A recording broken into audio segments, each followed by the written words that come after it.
quel autre produit que tu vas faire que tu t'attends à ce que la première semaine de vente tu sois remboursé au grand complet? Ça n'existe pas. Charles Parisé est scénariste, réalisateur et programmateur. C'est vraiment un gros problème dans notre industrie. Tu sais, les gens que tel film, il fait juste 50 millions de premier week-end. C'est un flop total. Je trouve que notre industrie est vraiment au proie par ça en semaine. Perry Fermagnan est le propriétaire du Cinéma Payne de Sainte-Adèle. Parce qu'aujourd'hui, tu vas dans un multiplex, n'importe lequel, partout dans le monde, puis tu regardes la marquise, c'est partout, pareil. Donc, c'est ça que les gens disaient, c'est présenter donc autre chose que ce qu'on voit partout ailleurs. Mario Fortin a été président-directeur général des cinémas Beaubien, du Parc et du Musée pendant plus de 20 ans. Et moi, Hugo Galipeau, j'ai lâché 2 bacs en cinéma. Comme dans une salle de cinéma, nous sommes dans le noir, avec du beurre.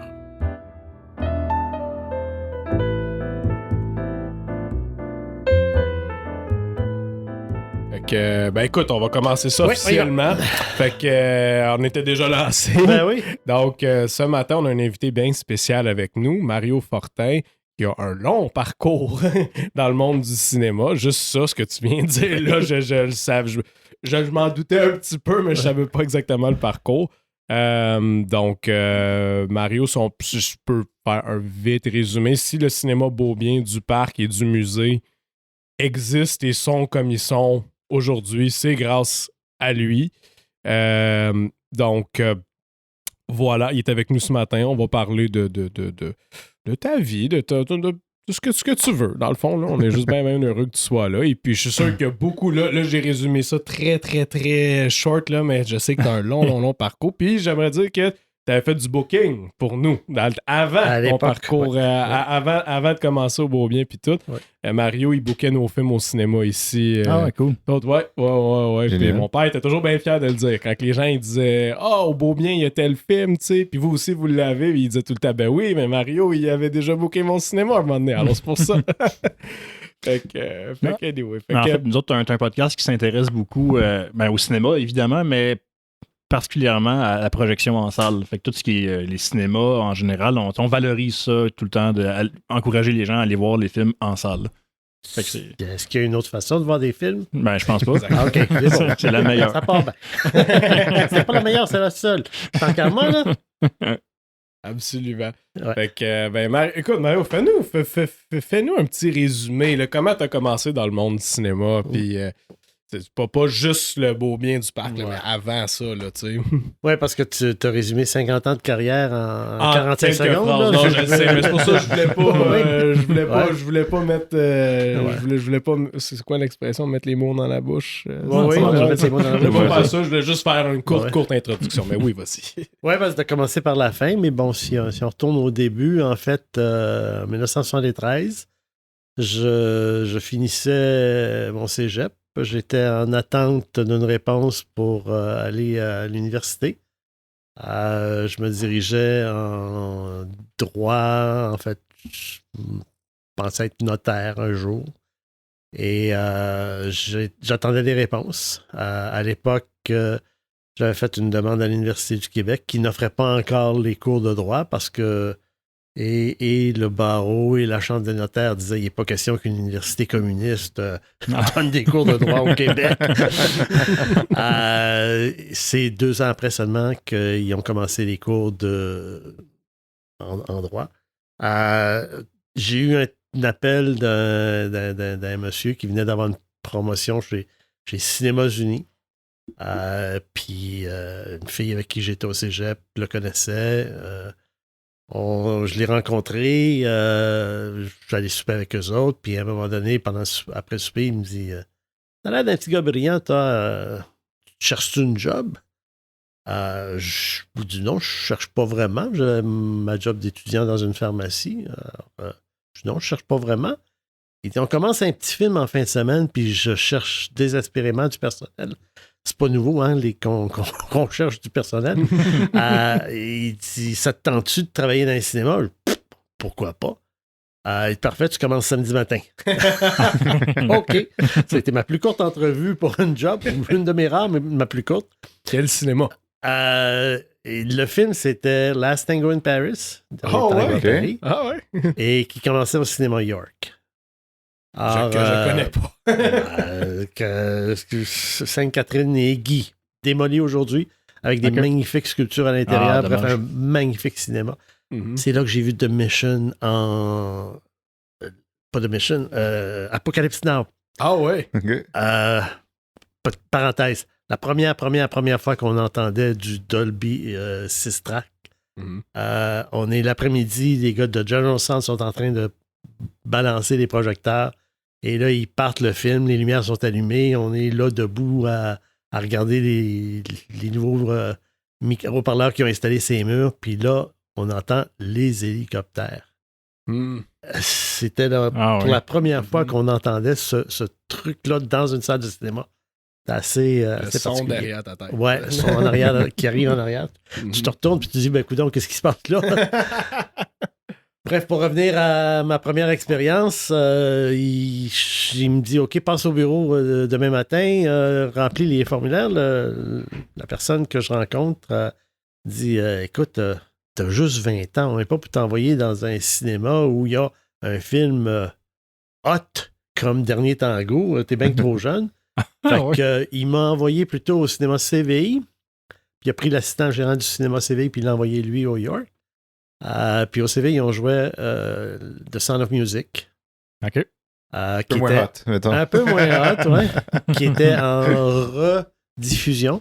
Parce qu'à l'époque, les films, ils ressortaient, les grands films là, qui avaient marqué revenaient 5 ans plus tard, 5-7 ans plus tard. Donc là, c'était la ressortie de la mélodie de Sound of Music. Fait que ça a été ma première journée, ça, en avril 73, avec The Sound of Music, au cinéma Séville, sur Sainte-Catherine aussi, coin de Chamédé.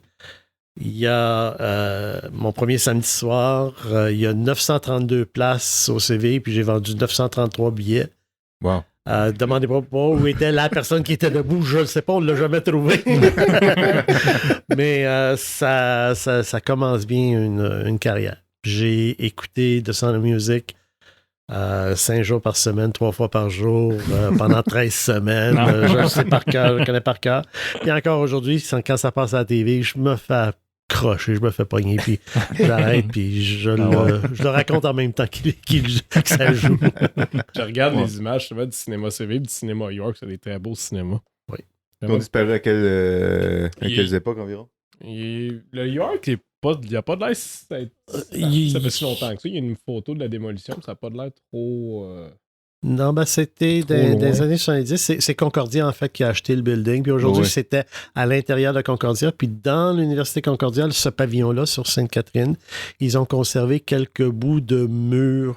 Entre autres, là, un truc là, de béton qui était dans le fond du lobby en rentrant. Mhm. Là, Ouais, ils ont ok. conservé quelques places. Puis, fun fact, le cinéma York, je regarde sa page Wikipédia. De la firme d'architectes Perry, Luke et Little, c'est la même qu'ils ont fait ici. La salle 1 originale, là, j'ai les blueprints, je Ok, pense que je les cool. avais montrés, c'était écrit Little, Luke and Little dessus. Ah, nice. Fait que, Bon, les petits. Perry, je sais pas s'il a fait ici aussi dans le temps, mais en tout cas, fun fact. Et Non. à partir de ce moment-là, de Sound of Music pendant 13 semaines, Ben, c'est ça, je l'ai dit, j'ai pris ça comme une job d'été en attendant ma réponse à l'université. Quand les réponses sont rentrées, j'ai dit, hey, je me suis acheté une nouvelle voiture, pas une nouvelle, une vieille minoune. J'ai une voiture, j'ai revu la fille avec sur qui j'avais un œil au cégep, puis on a commencé à sortir ensemble. Ça fait 51 ans qu'on est mariés. Ah, ouais. Félicitations. Donc, j'ai dit, j'irai à l'université l'année prochaine. Alors, ce que j'ai pris comme une job d'été est devenu une job de 15 ans. Je suis resté 15 ans chez Cinémas Unis pour faire tout ce qu'il y avait comme job à faire. J'ai commencé comme assistant gérant, puis j'ai fini, Perry l'a dit tantôt, à m'occuper de la programmation des salles partenaires, à faire la publicité, la promotion. J'ai construit des cinémas, j'en ai démoli. J'ai tout appris dans un cinéma.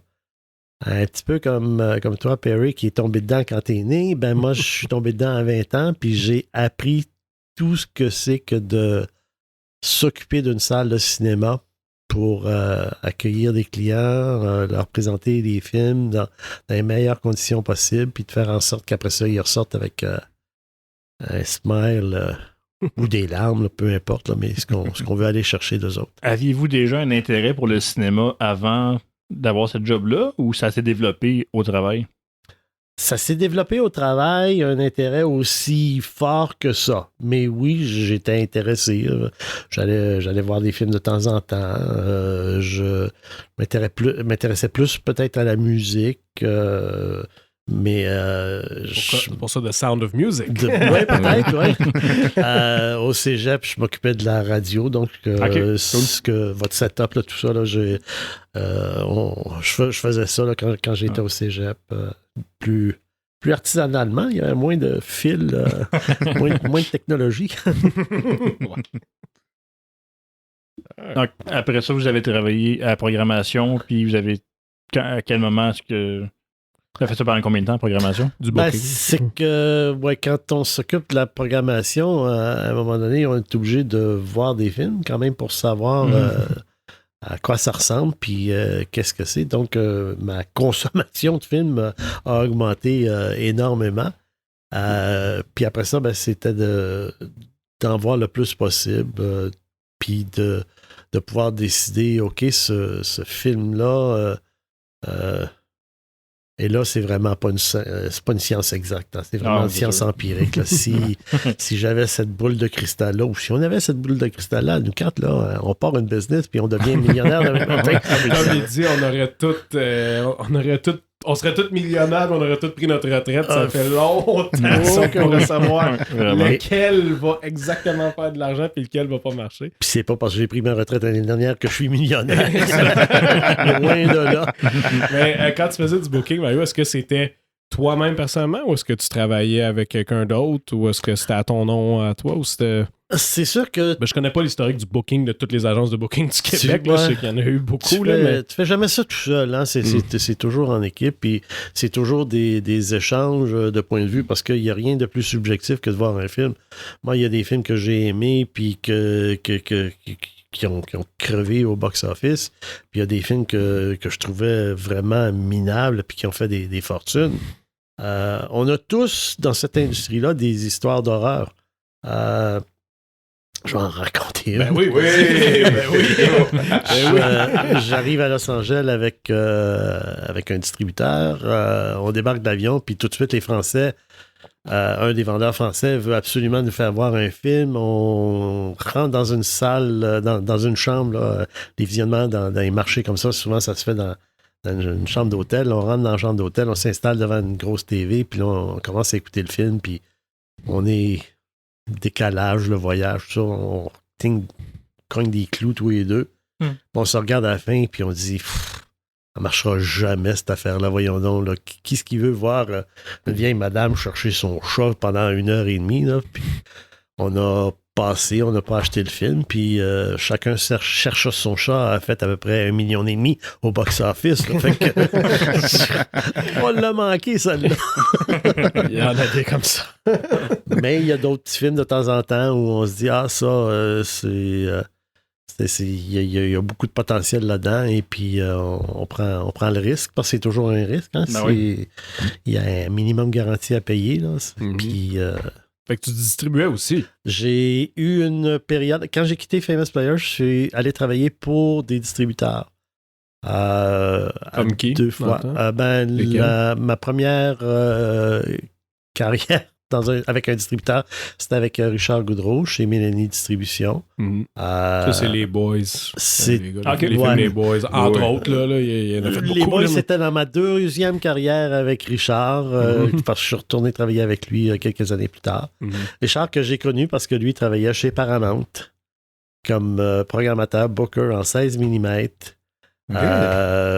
Mais au 58-87 Moncton, lui était au 3e étage, moi j'étais au 1er, puis on s'est connus là. Puis 15 ans plus tard, 17 ans plus tard, je suis allé travailler avec lui. Fait que c'est vraiment là. C'est un petit monde, hein? On est une petite famille. C'est limite incestueux, notre affaire. On se promène d'un distributeur, d'un circuit de salle à un distributeur, à un producteur. Parce que oui, j'ai travaillé sur les Boys 1 et 2 et 3 aussi. Mhm. En production, en distribution. Peux-tu nous conter l'histoire pourquoi Patrick Huard n'était pas dans les Boys 2?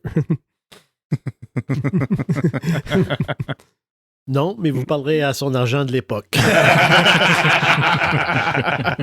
right. Ah, ben, je l'ai entendu récemment, celle-là. Ouais. Je trouve ça un peu drôle. C'est un autre temps aussi. Là. Ben, puis c'est normal, puis c'était une époque de sa carrière où il avait le droit de négocier son contrat, puis il a trouvé quelqu'un qui négociait plus fort que lui. C'est ça, intéressant. Je pense que j'ai déjà compté dans un autre épisode. Ça Je se pas peut, besoin de le Ben, dire. correct. Ouais.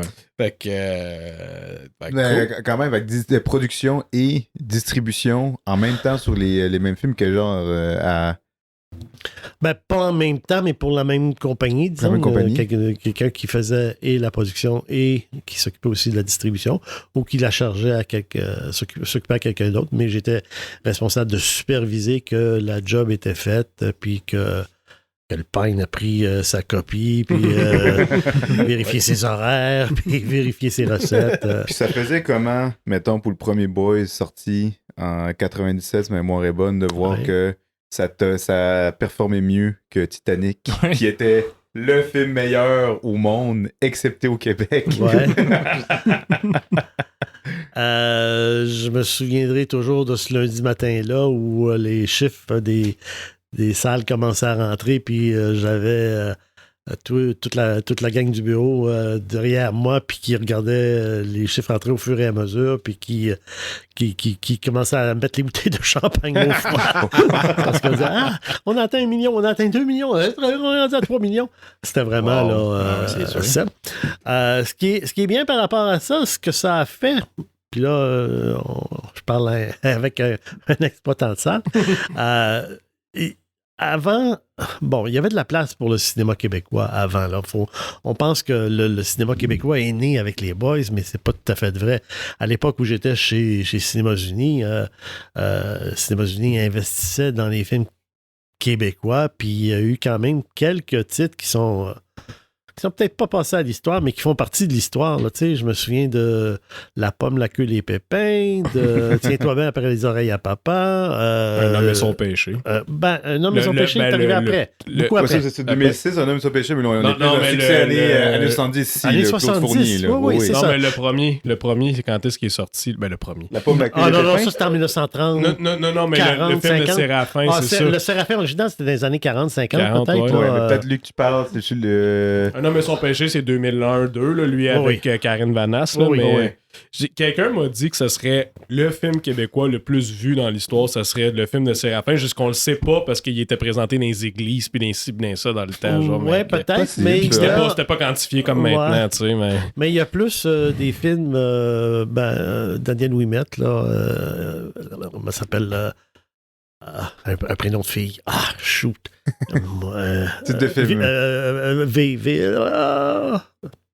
Merde. Ça va me revenir. Ok, c'est bon. Mais parce que, bon, il y a quand même eu plusieurs, si on fait l'histoire du cinéma là, depuis le début, il y a eu des grands films, il y avait MGM qui sortait ses grands films de musical à chaque semaine ou presque. Il y avait l'âge d'or du cinéma, mais il n'y avait rien d'autre à faire. Valérie, ça vient de me revenir. Oui. OK. Ouais. Valérie serait peut-être le film avec le plus gros box-office. Mais ouais? la plus grande fréquentation, pardon, pas box-office. Ouais. Après ça, bon, la télévision, le cinéma est devenu en couleur, cinémascope, parlant, chantant, dansant. C'était des grands spectacles qu'on pouvait pas avoir sur une petite TV noir et blanc qui fait toute petite. Intégré dans le buffet à la maison Ça, avec les... c'est arrivé plus tard, tu sais. Fait que c'est vraiment... ça a fait que les cinémas se sont mis à fermer. Puis quand, t'as vu les photos du CV tantôt, c'était quand même un gros monstre comme immeuble, ça, tu sais. 900 places. 1200 places que 1200, c'est écrit ici, wow. hein. 900, ouais, non, excuse, le York, c'est 1200. Ouais, le CV, Wow. c'était 932 places à l'époque. 900, ok, ouais, c'est Mais ça. parce qu'il avait été rénové, mais les sièges avaient été changés pour des sièges de 21 pouces, un petit peu plus confortables. Mais à l'origine, quand il a été construit en 25, 27, je pense, ça devait être des petits sièges en bois de 19 pouces. Il devait peut-être avoir 1200, 1300 places. Oh, C'était... Une fois, j'étais choqué de connaître les chiffres de l'Impérial. Aujourd'hui, l'Impérial, qui est quand même une des dernières salles, justement, les grosses salles. Ce format-là de salle. Ce 980 format-là, sièges, ouais. Aujourd'hui, il y a 850 sièges. Ouais. Dans l'Impérial, à l'origine, on avait 2000. Ouais. Quand il Comme quand Tom, il est né au théâtre dans les années comme 20. Tom, il dit, t'écrasais le monde dans le banc là-dedans. Quand on a ouvert ici, je pense qu'il m'a dit que les bancs, ils étaient 16 pouces. Ça se peut-tu? 16-17 pouces. C'était vraiment... Écoute, là, c'est... Tu squeezes dedans, maudit. Puis de juste aller au Théâtre National sur Sainte-Catherine, puis c'est encore des bancs presque d'origine de cette époque-là, puis c'est des bancs en bois, vraiment pas plus larges que ça, 16-17 pouces. Ah, C'est ouais. vrai, oui. Ouais, aujourd'hui, t'as que des 45 pouces, les éboys. C'est ça le standard. C'est ça le standard Tu maintenant. mettais 8 bancs dans l'espace d'un banc aujourd'hui, fait que c'est sûr que c'est différent. Mais bref, pour revenir à l'histoire du cinéma québécois Oui. des années 70, il y avait quand même des films qui marchaient fort. Les films avec Boulanger, il y avait un cinéma populaire à cette époque-là, les frères Fournier. Oui. Ici, on a ouvert avec un film québécois dans le temps. En 48, quand mon grand-père est ouvert ici, je me souviens plus du titre du film. Tom, il va me le dire. Il m'a dit, c'est pas un film mémorable nécessairement, là, sauf que c'est un film québécois qui a ouvert le pain ici. Puis pas longtemps après, on a eu Ticoc aussi. Ouais. Je sais pas si ça en suit de celle-là. Là, fait que, C'était avant mon temps quand même. là. Oui, non, je sais. 1952, Ticoc, le petit Ouais, c'est ça. Je Fait suis que, né en on a eu dans les 52. Je suis né en 52. Fait que, Voilà. je l'ai pas vu. Mais comment ces films-là rivalisaient, disons-le, avec les autres films américains? Ben, c'est ça qui a fait. C'est là, il faudrait qu'on se penche là-dessus parce que c'est probablement ça qui a fait que en 97, les Boys a pu se trouver sa place parce que ça a fait qu'au Québec, on s'est démarqué parce qu'il s'est construit, comme un peu partout dans le monde, mais il y avait des salles de cinéma dans tous les villages parce que c'était la sortie, il n'y avait rien d'autre à faire. Fait que tu avais l'église, à côté, tu avais le bureau du médecin, du notaire, de l'avocat, de la pharmacie, la quincaillerie, la fruiterie, la boulangerie. C'était tous des commerces spécialisés. Aujourd'hui, tu vas chez Costco puis t'as tout ça, là, tu sais. Ouais. Fait que ça a fait que... puis t'as même des immenses TV qui ont remplacé tous les commerces spécialisés, petits commerces spécialisés et aussi le cinéma. Mais il s'est construit au Québec des salles de cinéma dans toutes les villes et villages et paroisses. Les arrondissements aussi. Puis à Montréal, les arrondissements à Montréal, dans les quartiers. Mais c'est plus que les arrondissements, c'est les paroisses. Ah ouais. Parce que moi, je suis né dans Rosemont, puis il y avait à peu près 7 ou 8 cinémas dans Rosemont. Ah ouais. Wow. Que j'ai fréquenté jeune, là, les séances du samedi matin, là, des films... pour enfants, pour la famille, pour enfants. Mon premier souvenir, c'était un film mexicain avec un gros lion. Je ne me demande pas c'est quoi le titre, c'était quoi le titre, mais je sais que c'était mexicain et il y avait un gros lion. Là, Perry va partir sur son ordinateur. Ouais, non, je vais pas m'avancer. Oublie ça, j'ai déjà essayé. Si on le trouve, on c'est sûr. J'ai déjà Tom, essayé. il le saurait peut-être. Peut-être. Tom, il le saurait peut-être. Ça, ce serait quelque chose. Mais ça fait qu'il y avait comme ça. Puis le pain en est un exemple. Mais il y a un cinéma aujourd'hui à Saint-Adèle. Mais je suis certain qu'il devait en avoir un dans toutes les paroisses et tous les villages autour. On l'a déjà couvert un petit peu, je pense, quand on était avec Tom, justement. Mais à Saint-Adèle, il y a toujours eu juste nous. Mont-Roland, je sais pas s'il y en avait un, mais je sais qu'à, mettons, à Saint-Sauveur, il y en avait 2. À Sainte-Agathe, il y en avait 2. aussi, Monsieur Adelson. Ouais. Je sais pas si tu te souviens de lui. Mont-Tremblant, je pense qu'il y en avait 3. Tu sais, Wow. c'était juste des une salle. C'est juste ouais. pour être clair. Là, c'était pas des multiplex. Là. Non, C'était c'est juste sûr. des une salle. Puis comme tu as dit, c'est pas mal. Quand les multiplex ont commencé à arriver dans les années 70, que là, il y en avait beaucoup ils voulaient juste pas keep up with the time. Ça fait qu'ils fermaient tout simplement. C'est ça. Puis c'était toutes des petites entreprises familiales, comme ici. Mais à un moment donné, ces petites entreprises familiales-là, pas de reprise, pas de succession. On n'est pas rendu comme ici à la 3e génération. Mhm. Donc, les cinémas fermaient ou se transformaient dans ce qui était le nouveau commerce à la mode. Il y en a plusieurs qui sont devenus des clubs vidéo.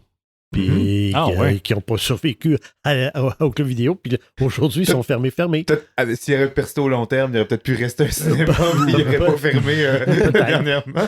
Peut-être, mais il aurait fallu qu'ils investissent énormément d'argent parce que Tom Perry pourront le confirmer, ça coûte cher s'il vous plaît, de connaître un cinéma. Bien sûr. On disait qu'aujourd'hui, un fauteuil, il en a remplacé 6, mais il est plus cher, ce fauteuil-là, que les 6 devaient être à l'époque. Ouais. Mais Ouais. Un cinéma, c'est un espace qui est... quand tu loues un commerce, tu loues du pied carré. Quand tu loues un cinéma, tu loues du pied cube parce que ça te prend un écran qui a 30 pieds de haut. Ben ouais. Le plafond, il est loin, puis la chaleur monte. Fait que quand tu pars le système de chauffage, tu chauffes ton plafond, tu ne chauffes pas ton plancher où les clients sont assis. Fait que c'est un commerce qui laisse peu de marge en bout de ligne. Fait que ça fait que c'était malheureusement facile à fermer. Ouais. Facile à se décourager. Avec puis la mise facile à jour dire, des technologies en plus, de changer les c'est projecteurs et tout, là, c'est des millions de dollars. Exactement. Donc, ça fait que, oui, il y a eu il y avait quand même un certain cinéma dans les années 70 qui fait que malgré le fait que plusieurs de tous les cinémas que Perry a nommés là, dans les villages des alentours qui sont fermés, il en est resté un et il est resté le Pine. Ouais. Donc, quand les Boys sont arrivés en 97, Pat Lange, le Pine, l'a mis à l'affiche. Alors, il y avait une place pour ça, puis il y avait une place pour un film comme Les Boys dans plusieurs villages du Québec. Quand j'ai sorti, que je m'occupais de la programmation des Boys le premier, quand je l'offrais aux propriétaires de salles de partout au Québec, une bonne proportion m'ont dit, il n'est pas question que je joue un film québécois dans le temps des fêtes. Voyons donc. Ça me prend le gros film américain qui va... parce que Noël, c'est la grosse saison. C'est là que tu sais si tu vas être capable de passer ton année ou pas. Puis dans ce temps-là, c'était Titanic, qui était le et gros là, film. on t'offre Titanic. Fait que c'est sûr que tu vas prendre Titanic. Et, Perry l'a dit, il y a plusieurs de ces cinémas-là qui étaient restés à une salle seulement. Donc, tu as le choix entre Titanic puis les Boys, puis tu as juste une salle. Ben, le choix est facile. Si tu as 2 salles, tu te dis, tiens, gardons ça. Ça va être mon deuxième choix. Tu sais, par pitié, là, je vais prendre un film québécois. Ben, par pitié, le film québécois, quand tu te mets à vendre des billets, il fait plus que le gros film américain qui est... Hein? Non, fait que change la pellicule de salle. Puis On n'a pas le droit de le dire que ça se faisait. Parce qu'il y a peut-être des gens de Paramount qui écoutent encore aujourd'hui, 20 ans plus tard. Mais oui, c'est ce qui s'est passé. Ouais. Donc, il y a des cinémas qui ont changé leur numéro de salle. Ils n'ont pas changé la programmation. Ils ont juste changé leur numéro de salle à la porte. Et ça fait que les Boys s'est fait une place parce qu'il y avait plusieurs salles au Québec qui ont pris une chance. La deuxième semaine, parce qu'on est fermé à Noël et au jour de l'an, en revenant des fêtes, il y a plein de cinémas qui appelaient et qui disaient « Hey, je veux les Boys, je veux les Boys ». Donc, il y a eu une deuxième vague quelques semaines plus tard avec les bouches à oreilles, une dizaine de copies qui se sont rajoutées. Quand l'année d'après, on a dit « OK, on a les Boys 2 », ben là, il y avait une file d'attente de cinéma. Mm-hmm. Tous ceux qui l'avaient joué la première, les Boys 1, mais tous ceux qui avaient refusé, qui disaient « Non, ce coup-là, je veux pas manquer le bateau ». Puis on parle pas de Titanic. Et qui ont pris les Boys. Et ça a bâti, ce qui fait que rarement on voit une suite, un sequel, faire autant ou presque que le premier. Les Boys 1 a fait 6 millions, les Boys 2 a fait 5 millions. Habituellement, il aurait dû en faire 3. C'était ce qu'on attendait. 3,5, 4. Il a fait 5. Puis c'est même chose pour le 3. Puis le 4, il me semble que le Boys 2 aussi a éclipsé un film américain. C'est les Boys 3 qui ont répété un exploit quand même assez incroyable. Où est-ce que pour le 3e film, c'est un moins bonne, c'était Le Seigneur des Anneaux 3 qui jouait. Encore une fois, film numéro 1 partout dans le monde. C'était une place au Québec. Voilà. Puis ça, c'est dû à la vision, au fait que certaines personnes étaient visionnaires. Puis étaient capables de dire non, ça, là, ça va. C'est ça que le public veut. Puis on revient à ce que c'est que de travailler dans une salle de cinéma. Oui, ça veut dire s'occuper des fauteuils, de la projection, du confort des clients, de s'assurer que le tapis est propre, puis que les planchers sont pas collants, tout ça. Mais ça veut aussi dire qu'il faut qu'ils viennent puis qu'ils passent 1h30, 2 heures à s'identifier à quelque chose.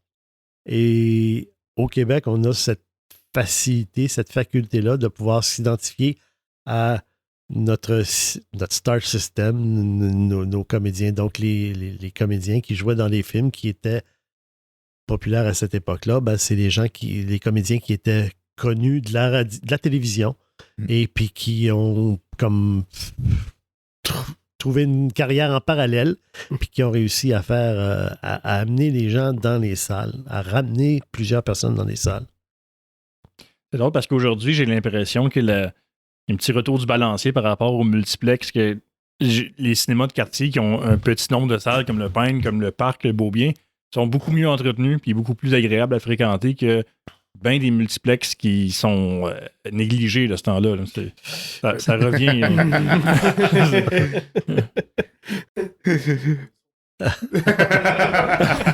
J'aime pas de compagnie particulière, mais il y en a des beaux multiplex aussi, mais il y en a certains. Si on peut le mettre, préciser un peu, je pense que tu dis, c'est ce que Hugo veut dire, c'est que, tu sais, mettons, ils ont de la misère à remplir leurs écrans, right? Tu sais, quand t'as 18 écrans, puis qu'en ce moment, on est dans une période où est-ce qu'on manque de films, puis qu'on ressort, on en parlait juste avant que tu arrives, que tu ressors Shrek 2 pour le 20e anniversaire, Star Wars épisode 1 pour le 25e, quoi d'autre, Spider-Man aussi qui ont sorti, le qui vont sortir là, le premier. Tu sais, quand t'es pogné à ressortir un film après l'autre comme ça, c'est signe pour moi qu'il manque de contenu, il manque de produits en ce moment, puis t'as tout simplement, t'as trop d'écran, mais genre, c'est de la gestion de plus d'espace, de ci, la main d'œuvre, puis de la main-d'œuvre de plus. Qui est de ce temps-là un problème. Là, c'est ça, tu sais. Fait que moi, je pense que c'est ça qu'Hugo t'essayes de dire un peu. Là, fait que c'est un petit peu plus difficile à gérer, je pense. 18 écrans. Pas difficile à gérer, mais à rentabiliser, de garder ça bien à jour. 18 écrans que 5, 6, 7, 8, 9, 10 écrans. Oui, peut-être, mais bon, il y aurait peut-être une analyse plus en profondeur, là, puis de sortir des calculatrices, puis de voir, là, parce que je suis pas certain que cette raison-là est si valide que ça. Okay. Quand j'ai commencé à travailler chez Cinémas Unis, il y avait 72 cinémas au Québec. Là-dedans, il y en avait peut-être 10 seulement qui étaient 2 écrans, puis il y en avait un qui était de 3 écrans. C'était tous des écrans simples. Chacun de ces cinémas-là, à ce moment-là, là, et c'était la grande division, là, le mystère du pain puis des poissons du Christ, là, c'est la montagne. Le Lowe's est devenu 5 salles. Le Palace est devenu 6 salles. Le Parisien est devenu 5 salles. Après ça, 7 salles. Mais ils ont construit ces cinémas-là. Et là, je parle juste du centre-ville de Montréal. Ils ont multiplié ces écrans-là dans ces 3 salles-là. Mais ils ont fermé l'Alouette, ils ont fermé les Ross, ils ont fermé ils en ont fermé. On se retrouvait avec 15 écrans, mais ils ont fermé 12 salles pour se concentrer sur 3 lieux avec le même nombre d'écrans et le même nombre de films, parce que ces 15 cinémas-là présentaient 15 films différents. Là, aujourd'hui, ces 15 films-là étaient présentés en 3 adresses, mais toujours sur 15 écrans seulement. Alors, c'est ça qu'il faudrait qu'on s'amuse à calculer parce qu'il se fait aujourd'hui, il sort aujourd'hui beaucoup plus de films que qu'à cette époque-là. À cette époque-là, il sortait 300-400 films par année. C'est vrai. Aujourd'hui, il en sort 600-700. Bon. Là où ça a changé beaucoup, c'est que à cette époque-là, quand un film sortait, je disais, j'ai commencé avec The Sound of Music, qui a passé à la télévision peut-être 2 ans plus tard, donc 7, 8 ans, 9 ans après sa sortie originale en salle, parce qu'il n'y avait que la télévision. C'est à peu près à cette époque-là que la télé payante a commencé. Super Écran, Super Channel, c'est à peu près à ces années-là. Super Écran avait une chaîne, puis là, aujourd'hui, ils en ont 4.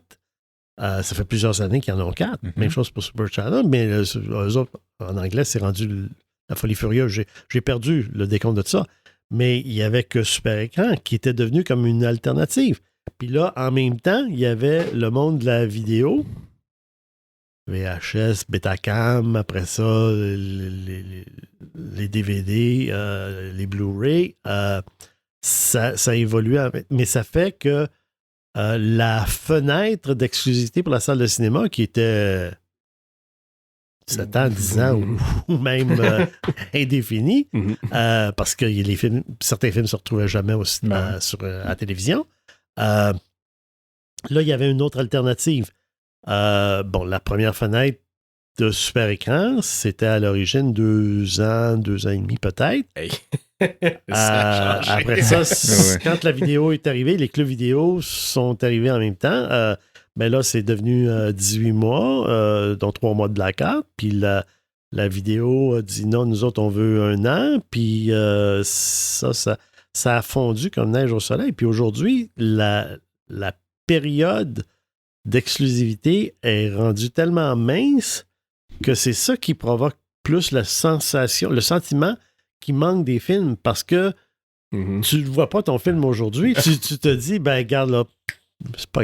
J'ai manqué le film. Ce que je comprends, le sentiment de sensation comme, oh mon Dieu, ce film-là sort au cinéma, c'est le moment de voir ce film-là. C'est un peu passé parce qu'on sait que le film va peut-être se ramasser sur Netflix ou n'importe quelle plateforme de streaming d'ici quelques semaines. Rapidement. C'est ça. Et rapidement, bientôt, est devenu très rapidement, est devenu. Comment ça se fait que c'est pas en même temps? En même temps. Aujourd'hui, c'est ça qu'on est rendu. Et la pandémie a juste comme sacré un coup de fouette dans tout ça, puis accéléré, décéléré, on ne sait pas, là, tu sais. Mais ça a vraiment été une tornade qui est passée dans ce monde-là. Et ça fait que, il fallait, pour survivre là-dedans, que les salles de cinéma se réveillent. Puis oui, on avait installé les projecteurs numériques quand même un petit peu avant, quelques années avant. Mais qu'on suive la parade, puis qu'on installe des systèmes de son, puis et créer des événements. Et c'est là que ça a vraiment... c'est ça qui a fait la différence. C'est qu'aujourd'hui, quand un film fonctionne, avant qu'on monte, Perry me donnait des chiffres là, de « OK, une journée, j'ai fait 30 personnes, puis le lendemain, je l'ai fait 200, puis après ça, je retombe à 40. Qu'est-ce qui fait la différence entre le 30 et le 200? C'est l'événementiel. Tu crées quelque chose, tu as un réalisateur qui vient parler de son film, tu as une bande-annonce exclusive qui a été présentée à CinemaCon, puis que tu en as ramassé une copie. Tu dis, tiens, je vais vous présenter ça en exclusivité aujourd'hui. Tu fais quelque chose. Tu dis, OK, aujourd'hui, un spécial... café gratis. Il faut faire de l'événementiel, il faut faire quelque chose pour sortir du lot, pour faire en sorte que l'expérience aller au cinéma redevienne une expérience. Faut pas que ça passe là, comme une banalité. Il faut qu'il y ait une plus-value. Il faut que tu en aies plus que ta TV. Que tu aies un 65 pouces chez vous, il faut que tu aies un 65 pieds, puis que tu aies le son qui vient avec, puis le confort qui vient avec. C'est là qu'on est rendu aujourd'hui. Est-ce qu'on a les films... Comment je peux dire ça? Est-ce qu'on réussit à date au Québec à donner ce sentiment-là événementiel un peu? Est-ce que c'est souvent utilisé? Ben là, je vais pas prêcher pour mon ancienne paroisse. Je pense que les succès du Beau-Bien, du parc puis du cinéma du musée aujourd'hui sont la preuve qu'il y a de la place pour ce genre de truc-là. Là où ça devient un petit peu problématique, c'est que c'est beaucoup d'efforts dans un grand marché comme Montréal, presque 3 millions de personnes, que d'aller chercher des fois 1000 personnes pour un événement. Mais c'est quand même quelque chose parce que faites les calculs, là, faites des recherches là, parce que il y a des événements, des gros spectacles au Centre Bell ou du théâtre ou de l'opéra où tu dis wow, ça a été un succès hallucinant cette année pour. Là, je vais prendre l'Opéra de Montréal, mais si je pourrais prendre du CEP, le TNM, le Théâtre de Valmorin ou n'importe quel autre endroit de diffusion de la culture. Puis tu dis, wow, proportionnellement, on va chercher 10 fois plus de personnes. Ça nous prend, ça. Ça nous prend, ça. C'est le minimum. C'est ça, ouais. Eux, c'est comme pas grave, mais nous, c'est comme non, aujourd'hui, c'est grave pour tout le monde. C'est grave pour tout le monde, OK? Ouais. Je suis parti de Montréal ce matin. Je dis, en retournant, là, on va aller faire un peu de shopping dans le coin, mais je dis, tiens, on va se trouver un restaurant. En sortant d'ici, là, on va aller manger au restaurant. J'ai fait une petite recherche, là, puis le premier restaurant qui sort dans la liste des restaurants pour déjeuner dans le coin, dans Sainte-Adèle, fermé définitivement. Le Nichols. C'est ça? Je dirais pas de nom. toi, tu peux, moi, non. C'est le deuxième, fermé définitivement. Sacrifice. On n'est pas tout seul. On va parler bien plus facilement des salles de cinéma qui sont menacées de fermeture. On va faire le front page des journaux avec les cinémas qui ferment, mais pour les restaurants, hier, je suis allé dans un centre commercial à Montréal, quand même bien, puis il y avait 2 des magasins qui avaient vente de fermeture. Ouais. C'est pas... On n'est pas tout seul. Non.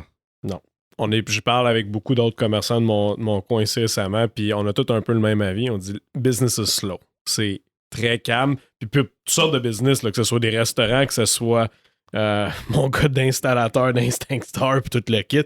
Il dit c'est calme. On vit une récession en ce moment, puis ça paraît un peu là. Oui. Mais oui, non, les temps sont plus difficiles pour ben des commerces, parce qu'à un moment donné, tu sais, si le monde, ils ont juste moins d'argent puis tout coûte plus cher, à un moment donné, t'as des choix à faire, tu sais. Puis ce qui fait les manchettes, c'est le panier d'épicerie. Fait que, tu sais, avant de venir dépenser 12, 14, 15 piastres dans un cinéma, juste pour voir le film, on parle pas de rien d'autre, tu vas commencer par payer ta pinte de lait, tu sais. Fait que c'est ça qui est le challenge, bien plus que n'importe quoi d'autre. Donc, on aura beau faire les meilleurs films avec les meilleures vedettes, avec quelque chose qui mériterait de passer à l'histoire. Si t'as pas l'argent pour t'acheter un billet, tu vas rester chez vous. Ouais. Puis tu te dis, OK, je vais rester chez nous, puis je vais l'écouter quand il va passer sur une plateforme à quelque part.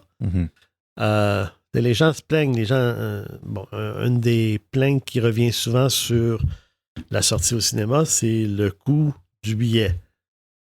Mais les gens ne regardent pas le coût de leur film qu'ils regardent à la maison. T'sais, calcul, là, OK, ce mois-ci, j'ai vu 4 films. OK, ça m'a coûté tant pour le câble, tant pour la TV, tant pour le système de son, le grand écran que je me suis acheté, tout ça. Tu divises par 4, tu dis, ça fait cher le ticket. Puis les plateformes de streaming, leur prix augmente sans arrêt, puis ils réduisent la qualité de leurs produits. Fait que c'est rien pour aider. Tu vas t'abonner à une plateforme de streaming, je sais pas moi, tu vas payer 12$, mais si tu vois pas de film, tu viens de jeter 12$. Ouais, c'est la triste réalité qu'on doit faire avec tout le temps, les cinémas. Il faut tout le temps un peu essayer de justifier nos coûts. On va dire, oui, mais l'expérience est incroyable. Récemment, on a eu Harmonium. qui est tout un show, toute une captation qu'ils ont faite. Le prix pour ça, c'était plus dispendieux parce que c'est une captation d'un spectacle. C'est une projection spéciale, c'est un événement spécial. Oui, fait qu'on charge le même prix que pour nos opéras en Ouais. direct qu'on avait. Fait que, puis il y avait des gens qui étaient surpris un peu par ça, qui disaient « Ah ouais, 25$ le billet, 30$ le billet, c'est quand même cher. » Là, on leur disait tout à oui, mais tu vas voir, c'est incroyable comme expérience, vous allez adorer ça. Puis c'est quand même drôle parce que j'ai eu 2 clients qui m'ont dit « Ah, moi, j'irai pas le voir, je trouve ça bien trop cher. OK, je vais aller le voir live à Montréal à la place. » Je dis « OK, mais tu vas payer... » Tu vas payer, puis j'ai regardé pour le fun, c'est 200$ le billet à l'Harmonium et plus, là, tu sais. Fait que je dis, ben oui, mais c'est pas c'est pas la même affaire. Puis le son de la captation, il avait en Dolby 5.1, c'était incroyable. C'était mieux que les opéras, même. Ça a poussé nos systèmes de son au fond, là.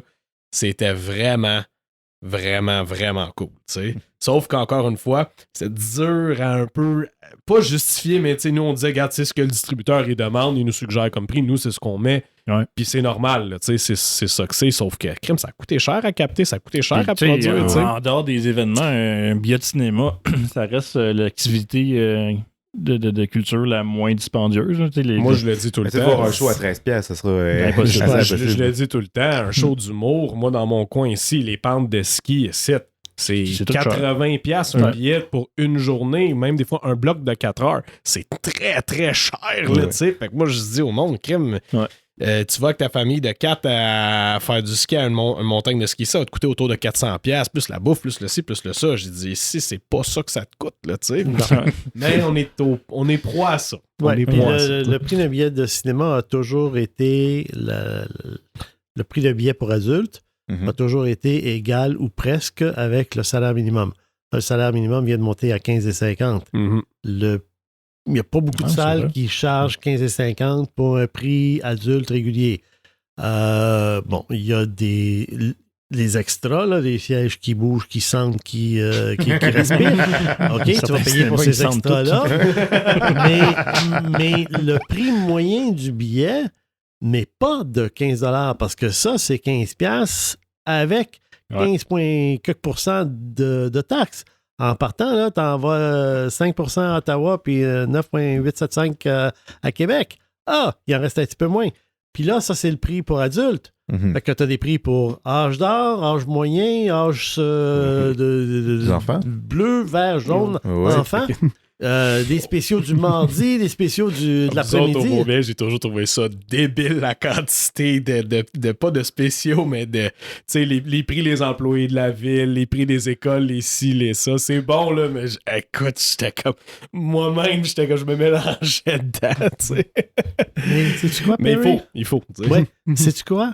On offrait tous ces prix-là et on vaut bien quand même une clientèle spéciale. Il y a énormément de clients qui venaient. Puis là, je vais prendre seulement qu'une catégorie, des comédiens, des comédiennes, des gens du milieu du cinéma qui disaient non. Ça, c'est un film québécois. Je veux payer le plein prix. J'ai ma passe pour avoir un billet gratuit. Non. Je veux payer parce que je veux soutenir mon industrie. Ouais. Fait qu'on a plein de clients qui, comme ça, malgré la panoplie de prix qu'on avait, qui venaient puis qui tenaient à payer le prix général complet. C'est le fun, ça. Ouais. Ici, j'ai moins ça. Où est-ce que j'ai vu ça? Non, mais je veux dire... T'as moins de spéciaux. Mais j'ai des spéciaux quand même, tu sais, sauf que tu sais, on a moins du monde qui sont comme « Ah oui, je suis fier de payer pour un film. » Malheureusement, ça serait le fun. Il y en a que oui. Mais je racontais ça comme une anecdote, mais c'est vraiment une anecdote. La dernière fois j'ai vu ça, c'était pour le film français... la série, voyons... on a eu un gros succès avec ça, Mario. C'était... le genre de Monty Python français, là. Voyons. Récent? Oui, ça fait comme 2-3 ans que c'est sorti. Ils ont sorti le film, mais la série, elle roule en France depuis. C'est-tu Camelot? Camelot, exactement. On a eu un gros succès avec ça. Et le monde, il venait, il achetait 2 billets. Le gars, il était tout seul. Il disait, j'en achète 2. Un que moi, je garde pour moi, puis l'autre pour payer. Ouais, c'était vraiment spécial. Ça en est un exemple d'événementiel. Oui. Ça, c'est quelque chose là, qui est vraiment là. particulier. Puis le film était en vente. Voir beaucoup de films, ça veut dire aller les voir là où ils sont présentés. Puis bon, j'ai quand même fait quelques festivals. Puis, Quelques. Oui. Puis les vendeurs internationaux ne trouvaient pas d'acheteurs parce que c'était quand même risqué. Ça, c'était vraiment là, un pari, un gros pari que d'aller chercher les droits pour ce film-là. Il était dispendieux aussi, je me souviens. Parce pas que Séville, il le voulait pas. Il n'était pas donné. Il disait non, trop dispendieux. Tu fais tes calculs, puis tu fais tes prévisions, puis c'est ça, ouais. Ça revient à l'histoire que je racontais tantôt pour chacun cherche son chat. Des fois, tu te trompes, des fois, parce qu'il y en a qui ont payé des films très, très chers, puis qui payent encore. Oui. Et il y en a qui ont payé des films moins chers, puis qui font des succès monstres avec. Qui, heureusement, réinvestissent leur argent dans l'industrie parce que on est chanceux parce qu'on a une industrie de passionnés. Mm-hmm. Mais j'aimerais savoir, Paul, est-ce que le cinéma beaumien s'est toujours tenu défenseur cinéma québécois, cinéma français, ou c'est quelque chose qui est arrivé au fil du temps? Dans le fond, raconte-nous quand tu as commencé au Beaumier. Puis il va venir à ta réponse. Ouais. À j'en la suis question. Raconte-nous quand est-ce que tu as commencé, là, puis comment que ça s'est passé au début. OK, Cinéplex Odéon de l'époque. Parce que, Cinéplex a eu plusieurs propriétaires, affiliations, partenariats là, au fil du temps.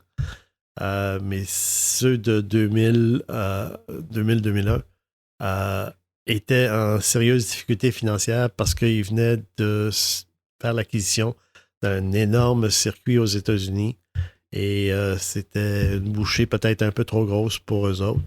Alors, ça les a mis en sérieuse difficulté financière. C'est quel circuit? Tu peux-tu le dire? Je savais même pas qu'il avait essayé de les acheter. Je pensais que c'était Famous, justement. Non, mais c'était aux États-Unis. C'était avant. Famous était encore là, à côté, là. Ouais. Mais c'était une chaîne américaine. Mais c'était à l'époque avec leur partenariat avec les Bronfman, je pense. Ouais, okay. Puis bon. Parce que c'est ça, ils ont eu des partenaires, là, des investisseurs. Universal, je pense, était dans ça aussi à l'époque. Ah ouais. Parce que Bronfman était dans Universal. Ouais. Moi, là, on est dans de la haute finance, puis bon, on suit ça de loin, puis il y a bien des choses qui nous échappent. Ah oui. Cinéplex ont toute une histoire aussi, ça, on peut dire. Là, c'est des hauts et des bas. Mais je reviendrai sur une partie de cette histoire-là quand je raconterai ce qu'était le Beaubien avant que nous, on en prenne la charge. Mais à cette époque-là, ils se sont placés sous la protection de la loi sur la faillite, le chapitre 11 aux États-Unis.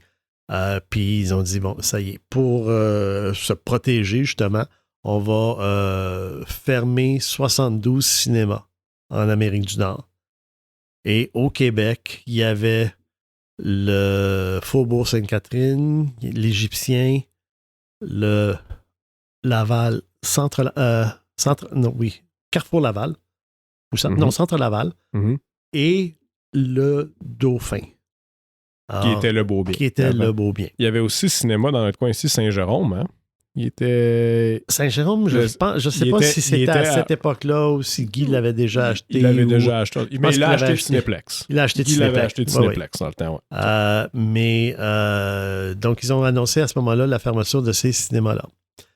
Il y a... moi, je travaillais pour un autre fou passionné de l'histoire du cinéma. Je travaillais avec Roland Smith. OK. Et avec Roland, il y a des gens qui m'ont appelé parce qu'ils connaissaient mon parcours. Puis, il y a deux groupes qui m'ont appelé. Il y a un groupe qui m'a appelé pour reprendre l'Égyptien. On était allés visiter, faire le tour, tout ça. Puis bon, c'était une aventure un peu risquée parce que l'Égyptien, c'était seulement une salle, une grande salle.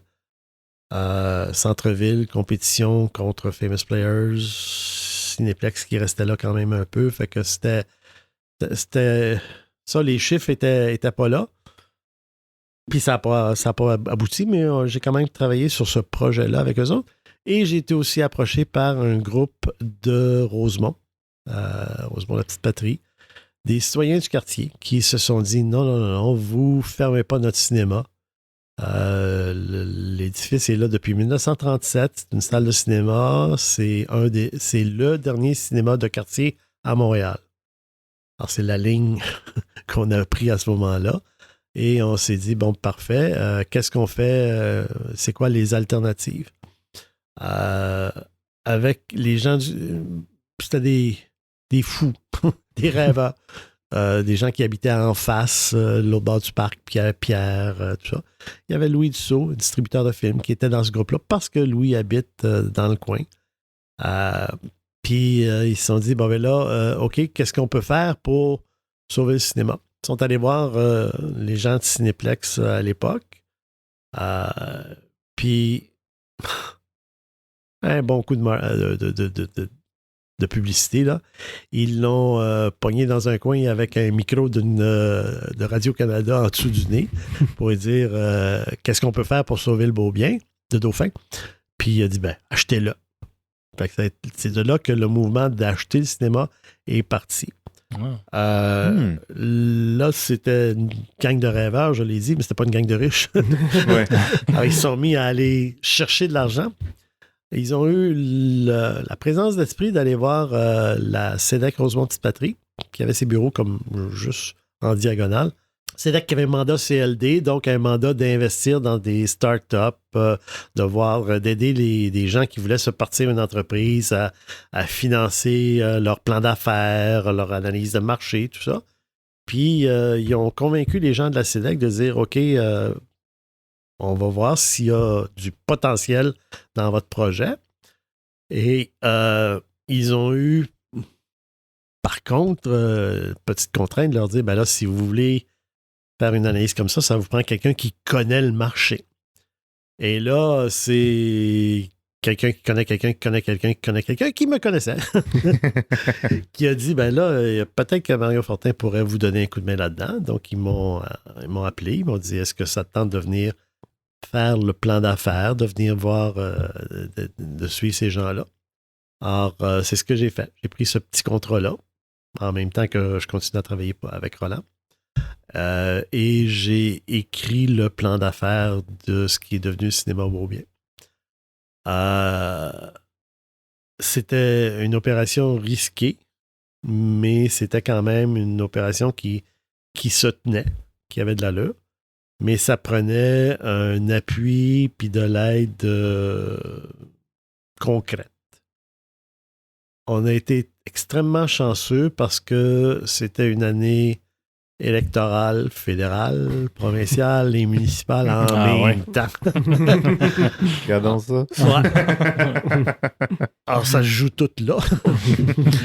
On est allé rencontrer des candidats de tous les partis, à tous les niveaux pour leur dire, OK, est-ce que vous appuyez notre projet? C'est bien sûr qu'avec un projet citoyen comme ça, quand tu dis que tu sauves une business qui est établie dans un quartier depuis une cinquantaine d'années, une soixantaine d'années déjà, tu dis, OK, on va essayer. Oui, j'appuie le projet. Et ça a été de dire, oui, mais est-ce que vous l'appuyez jusqu'au bout? Est-ce que ça va s'appuyer concrètement? Et là, ça a été la recherche de programmes existants.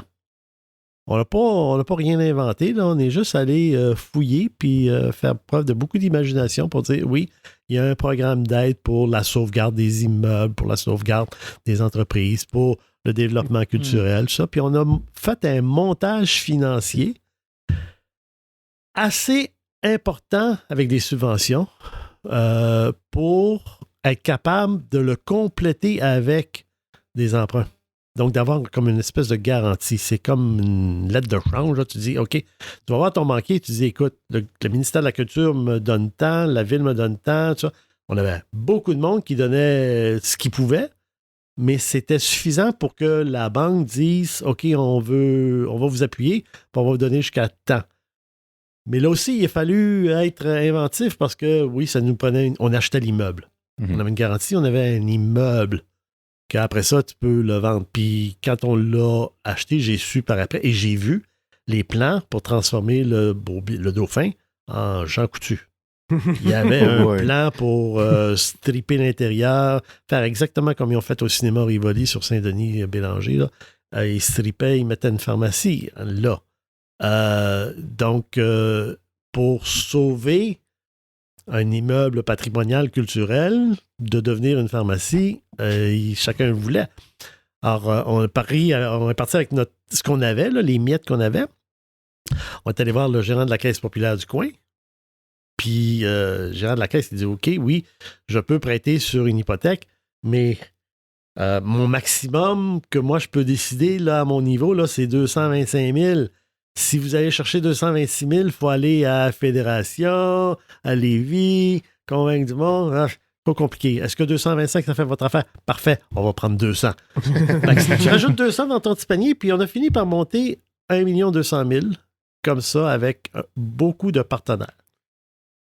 Ça a dû être toute une job, ça. Ça a été... ça a dû être toute une job à tout chercher ça. Ça a été facilité parce que ce que j'ai dit au début, année électorale. Ouais. Quand même. L'anecdote là-dedans, c'est... je suis allé chercher Jean-Pierre Coallier, qui est quand même un homme d'affaires qui a fait sa marque, qui a laissé sa marque ici dans les Laurentides avec CMFM, puis CFGL, tout ça. Puis Jean-Pierre, on est passé par son comptable, pas évident. Puis il nous a dit, OK, c'est correct, je vous donne 1 an pour partir la place. On a fait une conférence de presse parce que Pierre Bourque, qui était candidat à la mairie de Montréal à l'époque, passait par... Et comme c'était un projet dans le quartier, il arrêtait chez nous. Puis là, Jean-Pierre Coallier l'a tassé dans un coin et il a dit « Monsieur Bourque, vous appuyez notre projet? » Oui, c'est sûr, je l'appuie votre projet. Là, il dit « Vous allez nous aider financièrement? » Là, Bourque est devenu vert, puis là, il regardait ses conseillers qui étaient en arrière des micros. Puis il a dit « Oui, OK, je vais l'appuyer financièrement, mais si vous venez me voir une fois, vous ne revenez pas me voir à chaque année. » Il a dit « Oui, monsieur Bourque, une fois, puis vous allez voir, après ça, on va voler de nos propres ailes. » Ce qu'on a fait. C'est ça là, qui a facilité. Vraiment, on a eu... Le timing était parfait pour notre projet. Donc, on a acheté le cinéma le 30 août 2001. Là, en septembre... Il y a les tours qui sautent. Le monde est désespéré. Le monde ne sait pas quoi faire. Mais le 9 septembre, on a commencé avec un petit film qui était le film que les gens voulaient voir pour se changer les idées, pour se donner un peu d'espoir. Donc, on a joué Le fabuleux destin d'Amélie Poulain pendant 3 mois. Wow. Quand tu commences une business, la ligne du budget là, qui est toujours bien, bien compliquée, c'est frais de démarrage. Tu te dis, frais de démarrage, là, ça me prend de l'argent pour acheter du papier, une imprimante, un ordinateur avant d'avoir vendu un premier billet. Ouais. Amélie s'est occupée de nos frais de démarrage. Génial. Il y avait combien d'écrans? Il y avait 2 écrans. Il y avait 2 écrans. Une grande salle qui avait 570 places et une petite salle de 90. Puis y avait-tu beaucoup de travaux à faire? Est-ce que Cinéplex y avait laissé ça? Ouais, entre le Dauphin et Cinéplex, y avait-tu laissé ça? Oui. Pas délabré, mais en tout cas, qu'il y avait besoin d'amour, là, comme on dit. Il y avait besoin de beaucoup, beaucoup, beaucoup d'amour. C'est pour ça que le projet était d'1,2 million. Okay. Parce que c'est sûr qu'une grande salle de 570 places, ça ne marchait pas. Donc, l'idée était de séparer cette salle-là en 2. Comme j'avais, dans mon passé, construit, démoli plusieurs cinémas, je savais exactement quoi faire. Donc, je suis arrivé chez l'architecte avec les plans. J'ai dit, tiens, fais ça. Donc, on a assez rapidement, après Amélie, on a commencé les travaux pour séparer la grande salle. Fait que quand vous avez ouvert, pas tous les travaux étaient faits encore. Ah non, il n'y avait rien de fait. Ah, il n'y avait rien. OK, mais vous avez ouvert comme il était. Quand ils vous l'ont laissé. Mais on était tellement... On avait besoin de faire des preuves. Devenu populaire, on avait tellement fait les journaux par la campagne qu'on avait fait pour aller chercher notre financement que là, les gens voulaient nous aider. Donc, ils nous aidaient en venant voir Amélie chez nous. On a rempli la grande salle de 500 quelques places là, à cette époque-là. Donc, ça a été bien.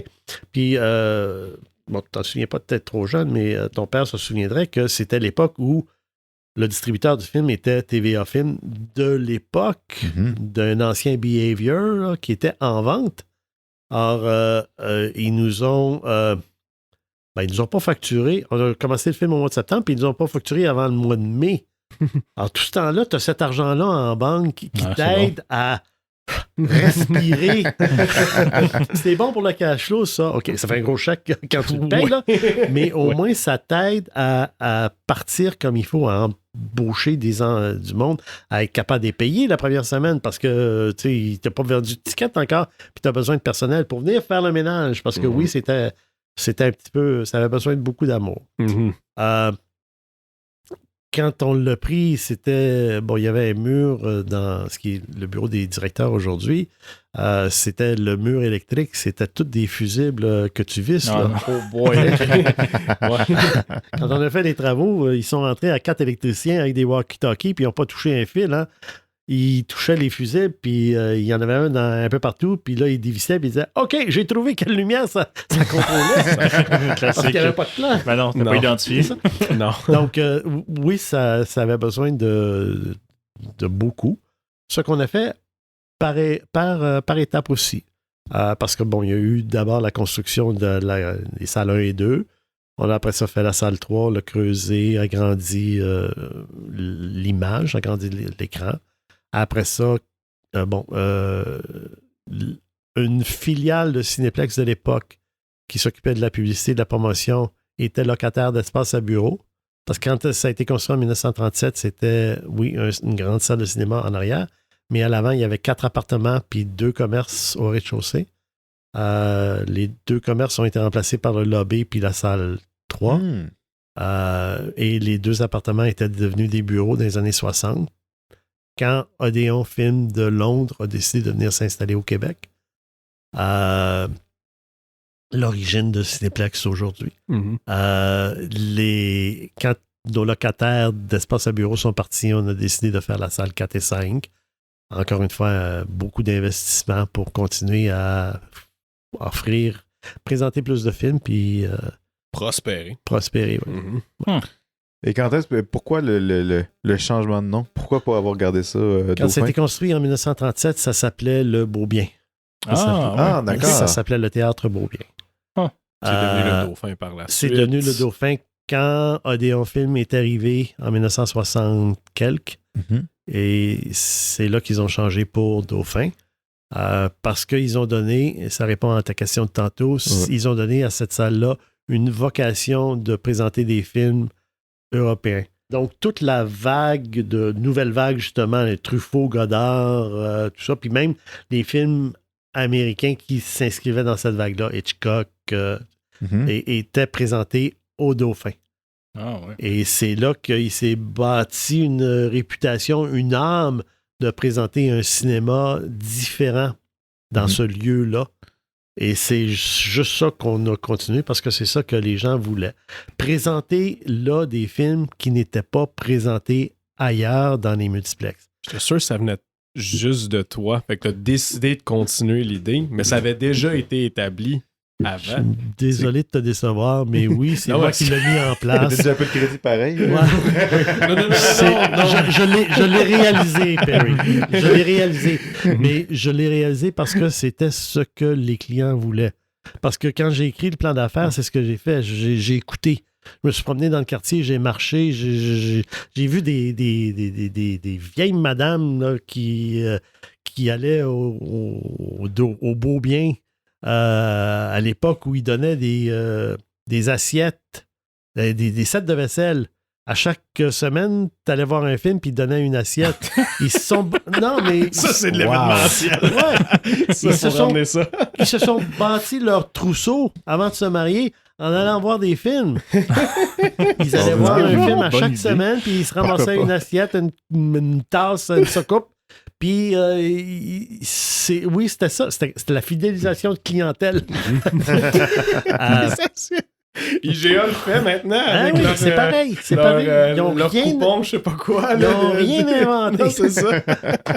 Mais c'est ça. Mais c'est ce que les gens nous disaient. On venait au cinéma parce que c'était ça qui était présenté là. C'était des films qui étaient pas présenté ailleurs. Parce qu'aujourd'hui, tu vas dans un multiplex, n'importe lequel. Mhm. Partout en Amérique du Nord, ou même maintenant partout dans le monde. Puis tu regardes la marquise, puis tu te dis, OK, bon, il y a tel film qui joue, tel film qui joue, tel film qui joue. Tu vas chez l'autre cinéma qui est à 2 km plus loin, c'est le même. Puis tu vas 50 000 plus loin, puis c'est le même. C'est partout. Uniformisé. Pareil. C'est uniformisé, c'est standardisé, c'est d'autres choses. Donc, c'est ça que les gens me disaient, c'est présenter donc autre chose que ce qu'on voit partout ailleurs. Alors, c'est ce que j'ai fait. Il a fallu que je me batte un petit peu avec certains distributeurs, tout ça, mais je me suis jamais battu avec les clients pour qu'ils viennent acheter des billets. Ah, mais tu vois, c'est fascinant. Je le savais pas exactement. Je te donne le crédit quand même, j'ai décidé de le continuer et tout, mais je savais pas que ça avait déjà été établi comme un cinéma de répertoire, entre parenthèses, un cinéma de différent. On pourrait dire. Je savais pas que ça avait été le même. Il y a plein de gens qui revenaient là puis qui disaient « Ah, j'ai vu tel film ici. » Il y a plein de belles histoires comme ça là, qu'on a eues au fil du temps. Le cinéma du parc aussi a le même concept un peu, mais avec le cinéma plus américain ou international, anglophone. On pourrait dire, ouais. Ben, le cinéma du parc, effectivement, bon, parce qu'il est dans le centre-ville de Montréal, même s'il est dans la partie nord un peu plus francophone, il est quand même dans Milton Park, qui est très anglo. Et depuis sa construction en 1976, c'est le premier multiplex à Montréal. 3 salles. OK. Avant, il n'y avait que le cinéma Place d'une Marie qui avait 2 salles. C'est le premier qui a eu 3 salles. Et bon, il a été construit pour les Olympiques. Et c'était de présenter la même programmation que le centre-ville, mais pour les athlètes? Oui, parce que ce qui est devenu l'hôtel, puis qui est aujourd'hui la résidence McGill, était une résidence pour pas des athlètes parce qu'ils étaient au village, mais des gens de la presse. Ou, fait que s'ils voulaient voir un film, c'était là. Ben, au lieu de sortir. C'était ça, oui. C'était la place. Pareil. Bien qu'il y avait une salle de cinéma au village olympique, mais ça, c'est Famous Players qui s'en occupaient. Ah ouais? Ouais.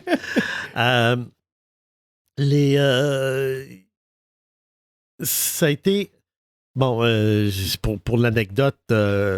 Le cinéma du parc a présenté le Raiders of the Lost Ark. Il était en mono dans une grande salle de 300 places, alors que à 1 kilomètre plus bas, au cinéma impérial, il était présenté en THX. Là, il avait comme, il était plus capable de soutenir le rythme puis d'offrir une différence avec ce que le cinéma présentait. Donc, assez rapidement, puis parce que, bon, les Famous Players, Cinémas-Unis, voulaient que les cinémas du centre-ville fonctionnent mieux.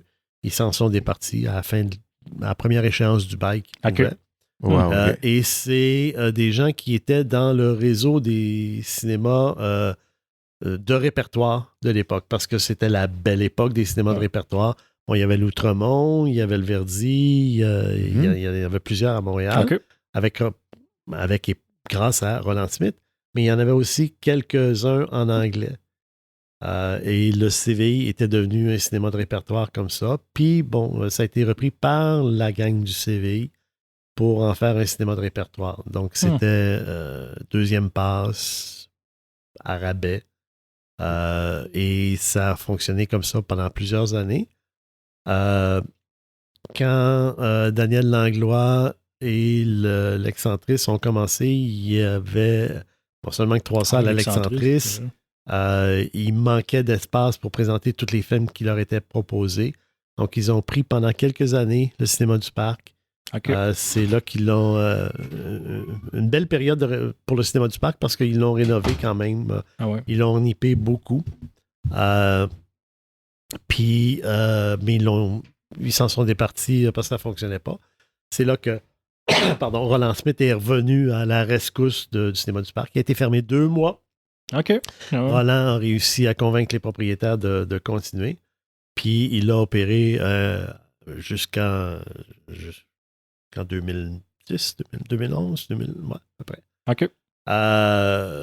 Ça, c'est que... Roland que je connaissais depuis toujours, avec qui j'ai travaillé quelques fois, je l'ai invité à dîner le jour de ses 70 ans. Et il me dit, écoute, j'ai 70 ans aujourd'hui. Je pense que je commence à sentir le poids des âges, de l'âge. Je commence à dire qu'il faudrait que je pense à la suite des choses. Il a sorti son trousseau de clés, il l'a mis sur la table, il a dit ça me prend quelqu'un pour continuer le cinéma du parc. Wow. Tiens, voilà mes clés.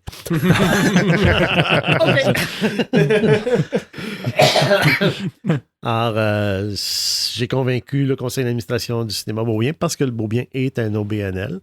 Ça appartient à personne et à tout le monde. Là. C'était le modèle qu'il fallait. Parce qu'il n'y a pas un individu qui aurait investi le 1,2 million. Il a fallu que j'aille chercher bien du monde. L'OBNL est la recette pour ça. J'ai convaincu les gens du conseil d'administration du Beaubien de créer, de continuer l'OBNL qui était le parc, pour continuer à sa vocation, mais en anglais. Parce qu'il y avait une place pour ça. C'est ce qu'on a fait. On a travaillé beaucoup pour le garder, puis le conserver, puis depuis la semaine dernière, le cinéma est fermé parce qu'il y a des rénovations majeures. J'ai vu des plans, ça va être beau. Ils ont publié cette semaine sur Instagram de quoi ça aurait l'air après. Là, c'est super beau, genre. Avec des visiteurs.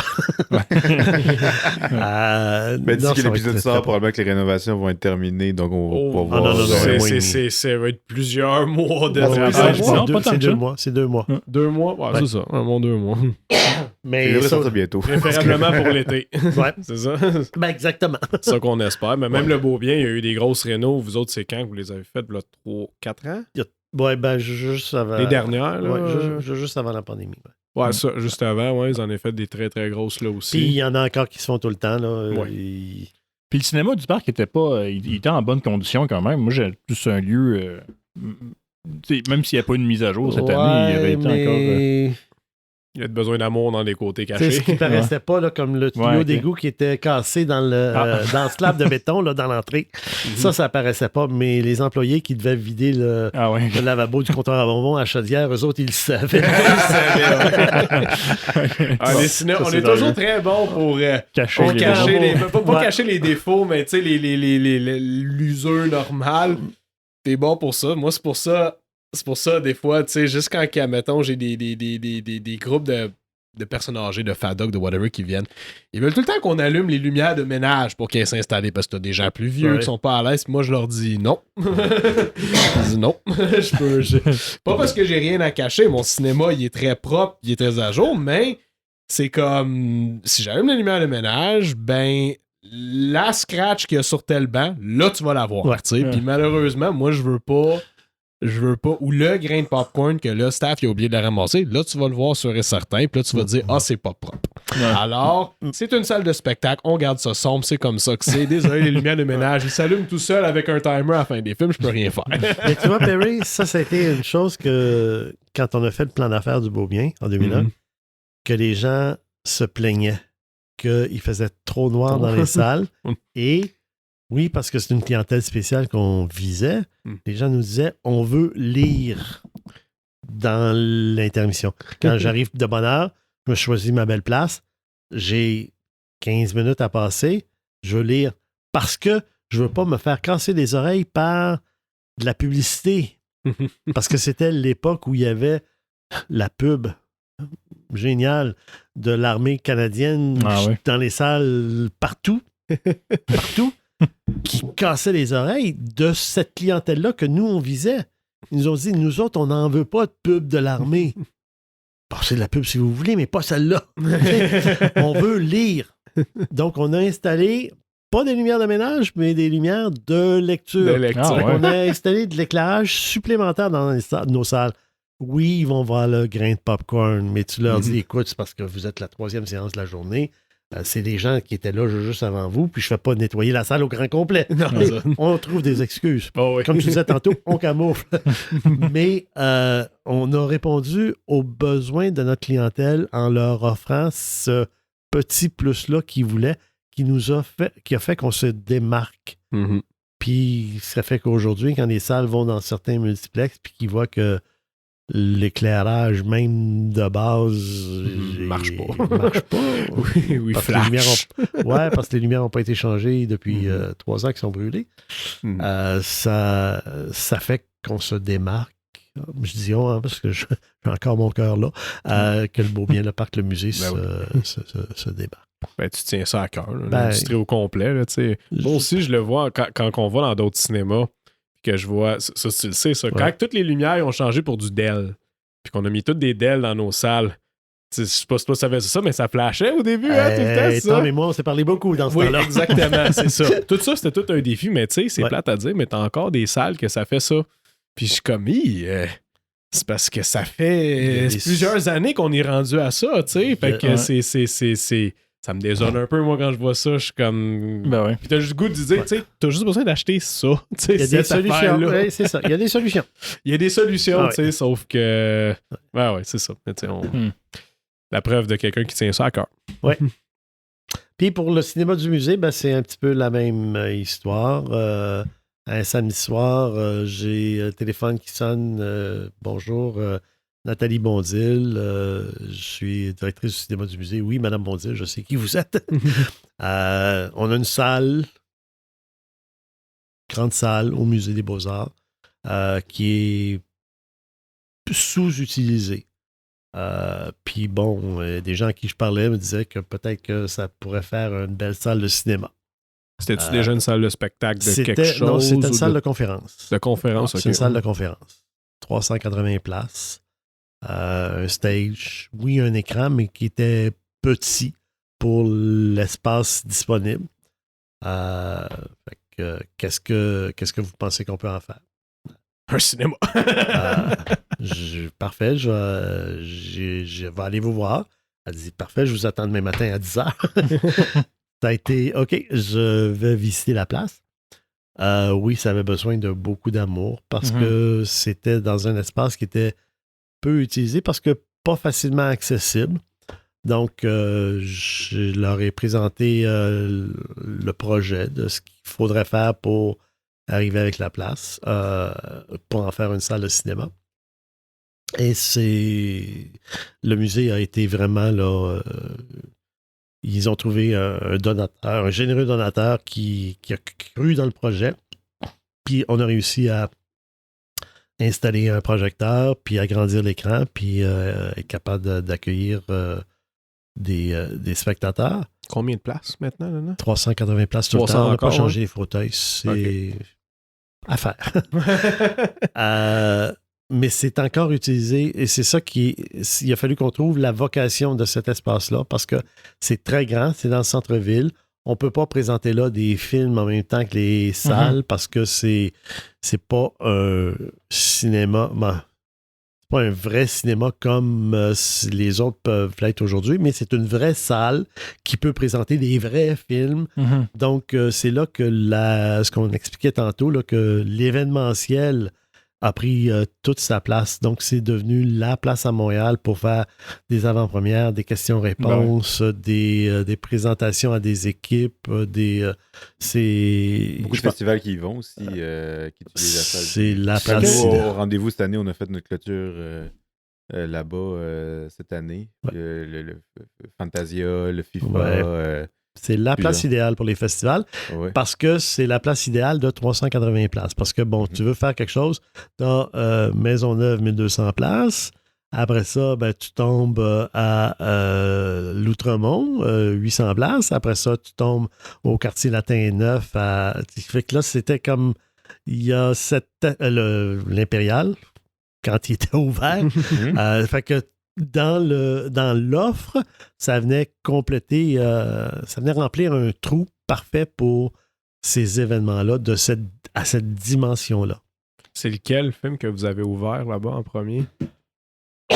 C'était-tu le film avec Viggo Mortensen puis le réalisateur de The Fly? Cronenberg? Ouais. Oui, Cronenberg. Comment il s'appelle?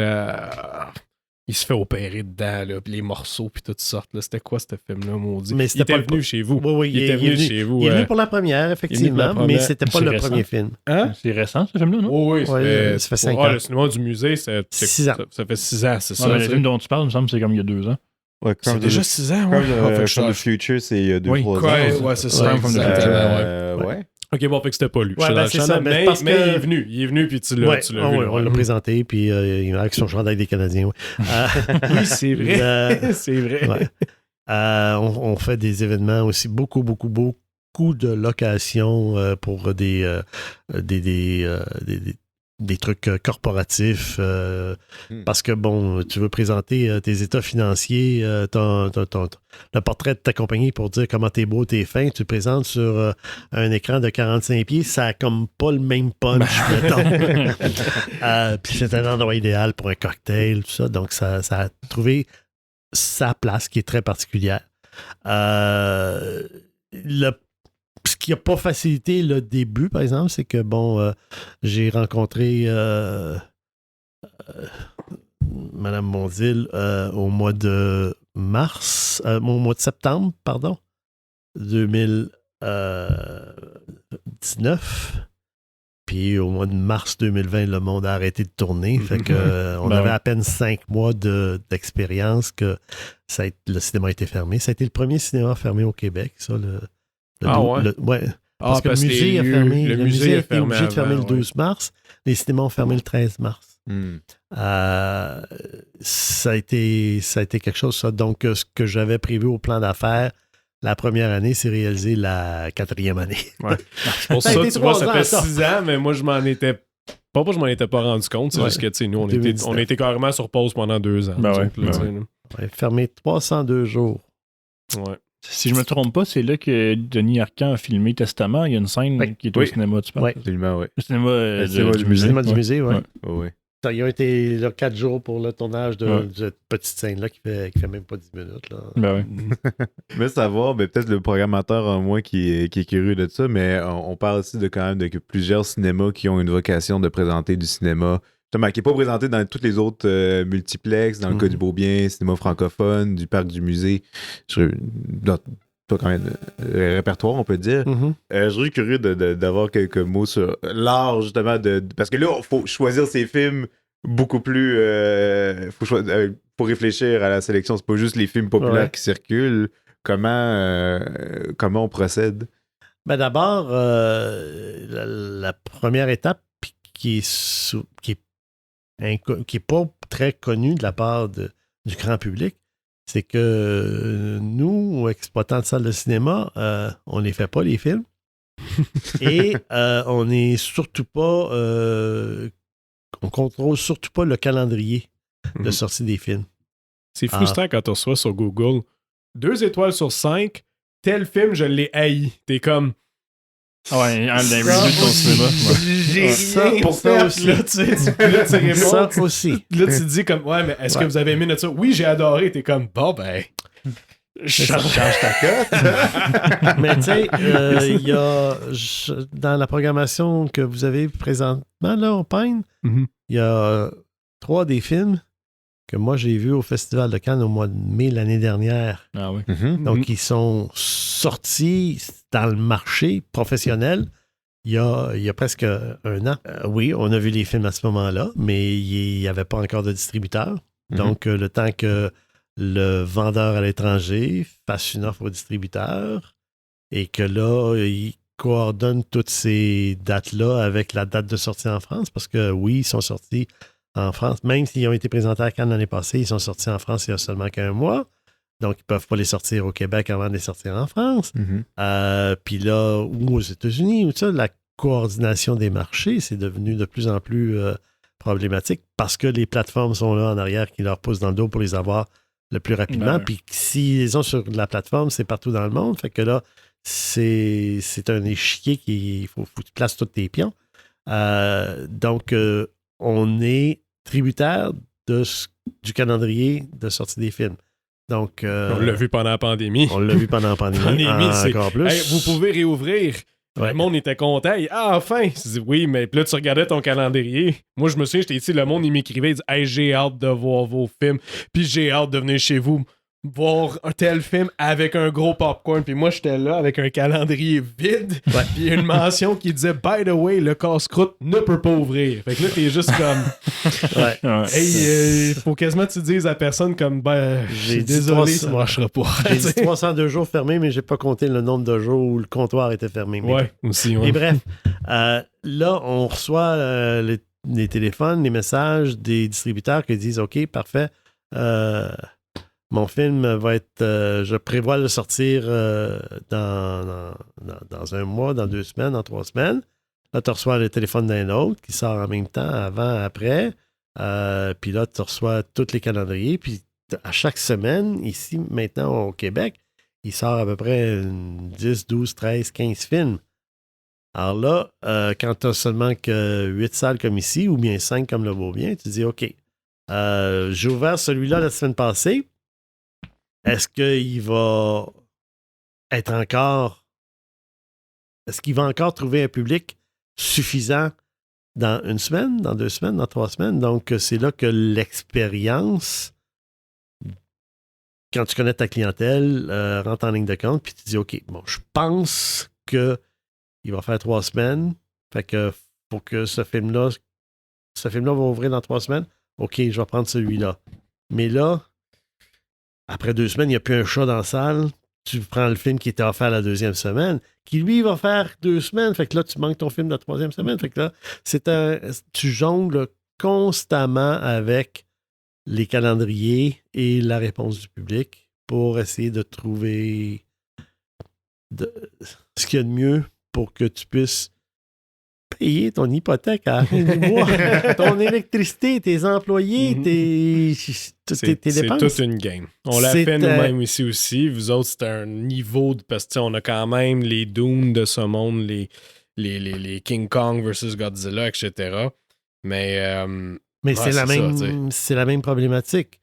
Parce que, tu dis King Kong, moi, je me souviendrai toujours du grand patron de chez Warner, Universal, aux États-Unis, qui dit on a un champion au box-office, ça va donner du pep, ça va remettre la business en avant. On a King Kong, on va faire 300 millions avec ça. Le film ouvre la première fin de semaine, il fait 50 millions. là, dans les journaux, c'était flop monumental.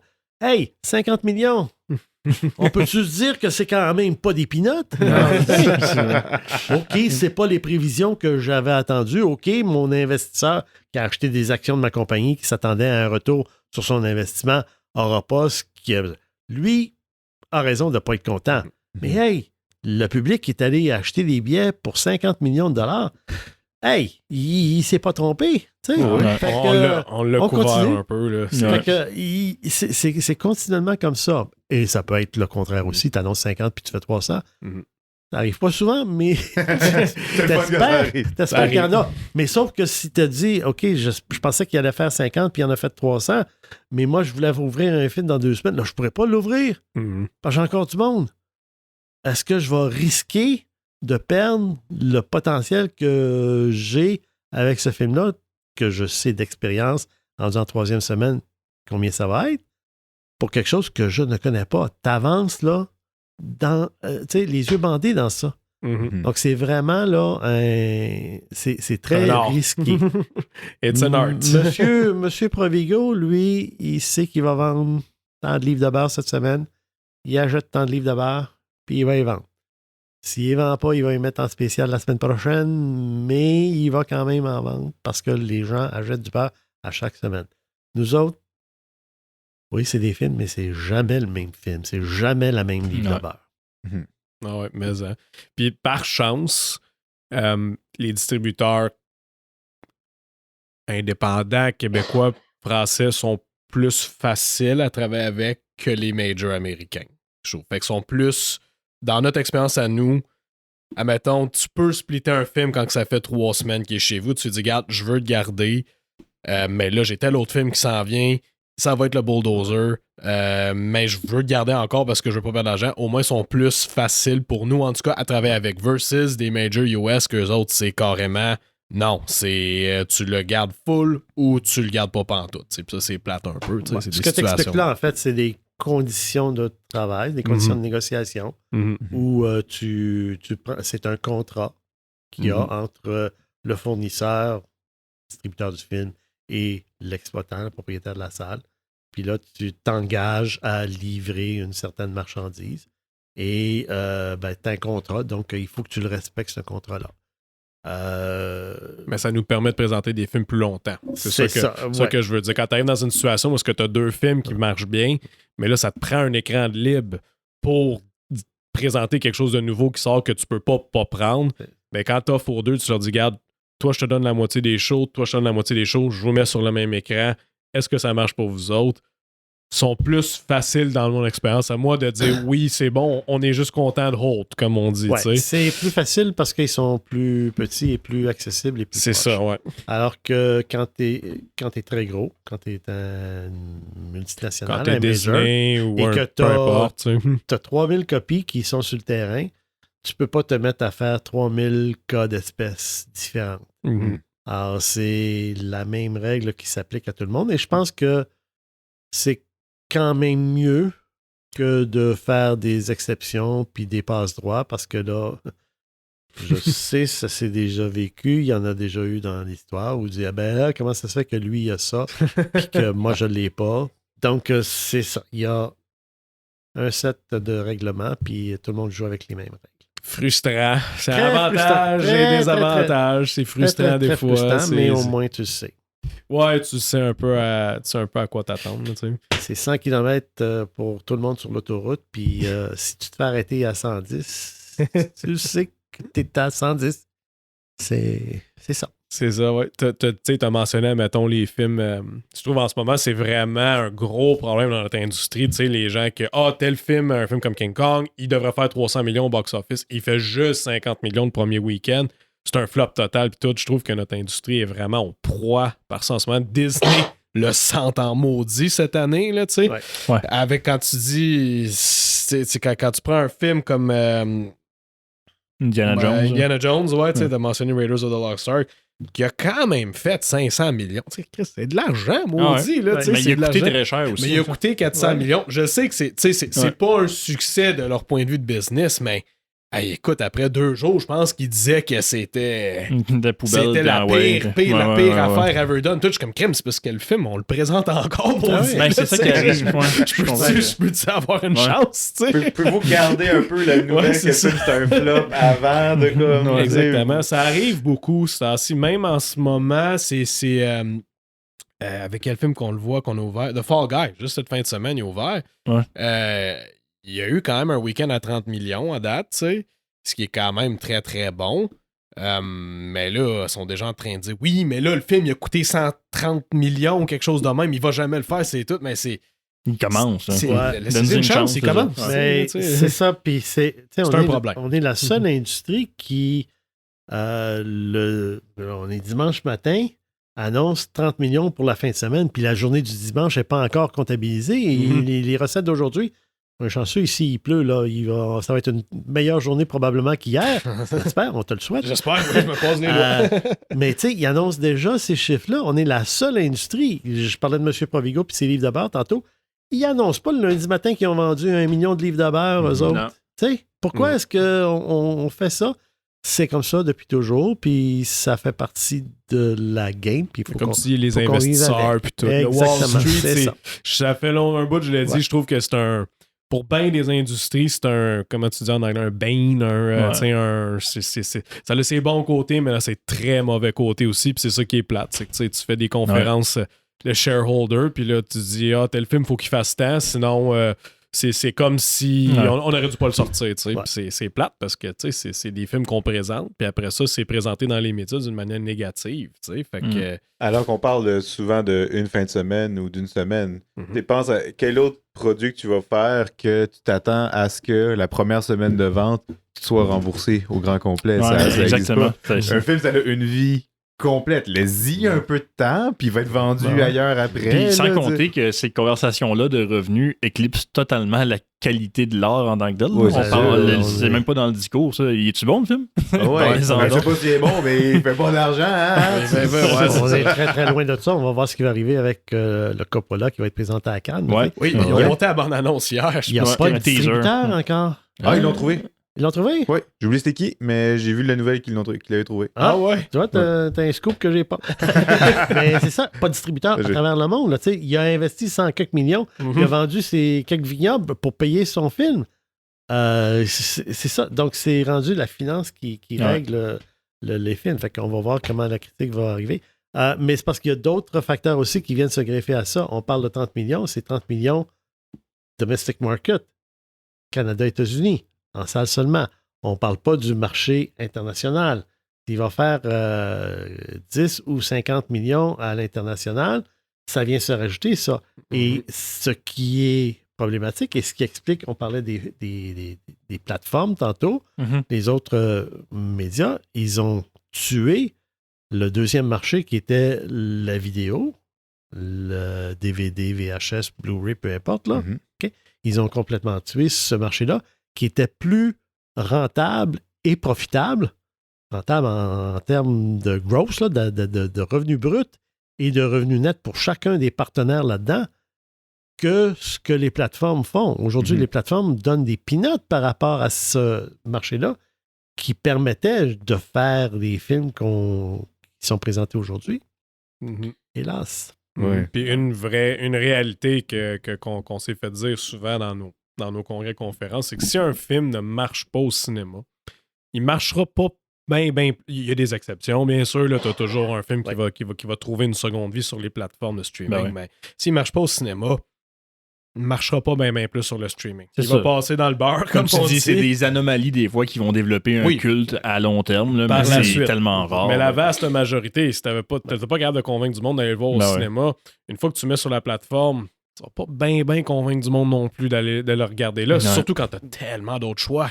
On parlait de ma carrière, des débuts de ma carrière. Dans les premières années, je me suis occupé de ce marché-là, de la vidéo, pendant quelques années avec quelques distributeurs. Puis c'était clair, là, c'était facile de faire les prévisions de vente parce qu'on regardait les résultats de box-office et on disait, OK, bon, ce film-là, il a fait tant. OK, on va vendre 100 VHS. Celui-là, on va en vendre 300, puis celui-là, on va en vendre 1000. C'était les trois chiffres qu'on avait. C'était 100, 300, puis 1000. Puis c'était facile parce que quand c'était 1000, j'appelais Vidéotron, puis il en commandait de temps. On connaissait, c'était directement proportionnel aux résultats de la salle. Garbage in, garbage out. Là, tu ne peux pas faire quelque chose de bien, à moins que ça devienne un truc là, de room, là, tu sais, un événement. Tu as des anomalies toujours, là. Mais ça, c'est contre les doigts d'une main. Hein? C'est une rareté exceptionnelle. Là, ça fait déjà presque 2 heures qu'on enregistre. On a parlé de votre carrière, mais en tant que cinéphile, quel genre de film est-ce que vous recherchez, vous? Dans vos préférences, dans vos... Un film qui va faire que je vais sortir de là bien. En riant, en pleurant, en y réfléchissant, en étant bien. OK. Je vais sentir quelque chose. Ouais. T'as-tu un film préféré? On parle de Sound of Music, là. C'est ce que j'allais répondre. On a déjà répondu un petit peu. Mais... The Sound of Music a effectivement une place particulière. Là, mais je pense que parmi mon top de films, c'est sûr qu'Amélie Poulain aussi a une place très, très, très particulière. Ça reste dans les très bons films. Ça, je le dis souvent aux gars. Je dis, tu sais, moi, j'aime un film, mais si le film il performe bien dans mon cinéma, je l'aime encore plus. C'est normal. Je l'aime encore plus. C'est instinctivement, c'est le même, j'ai pas le choix.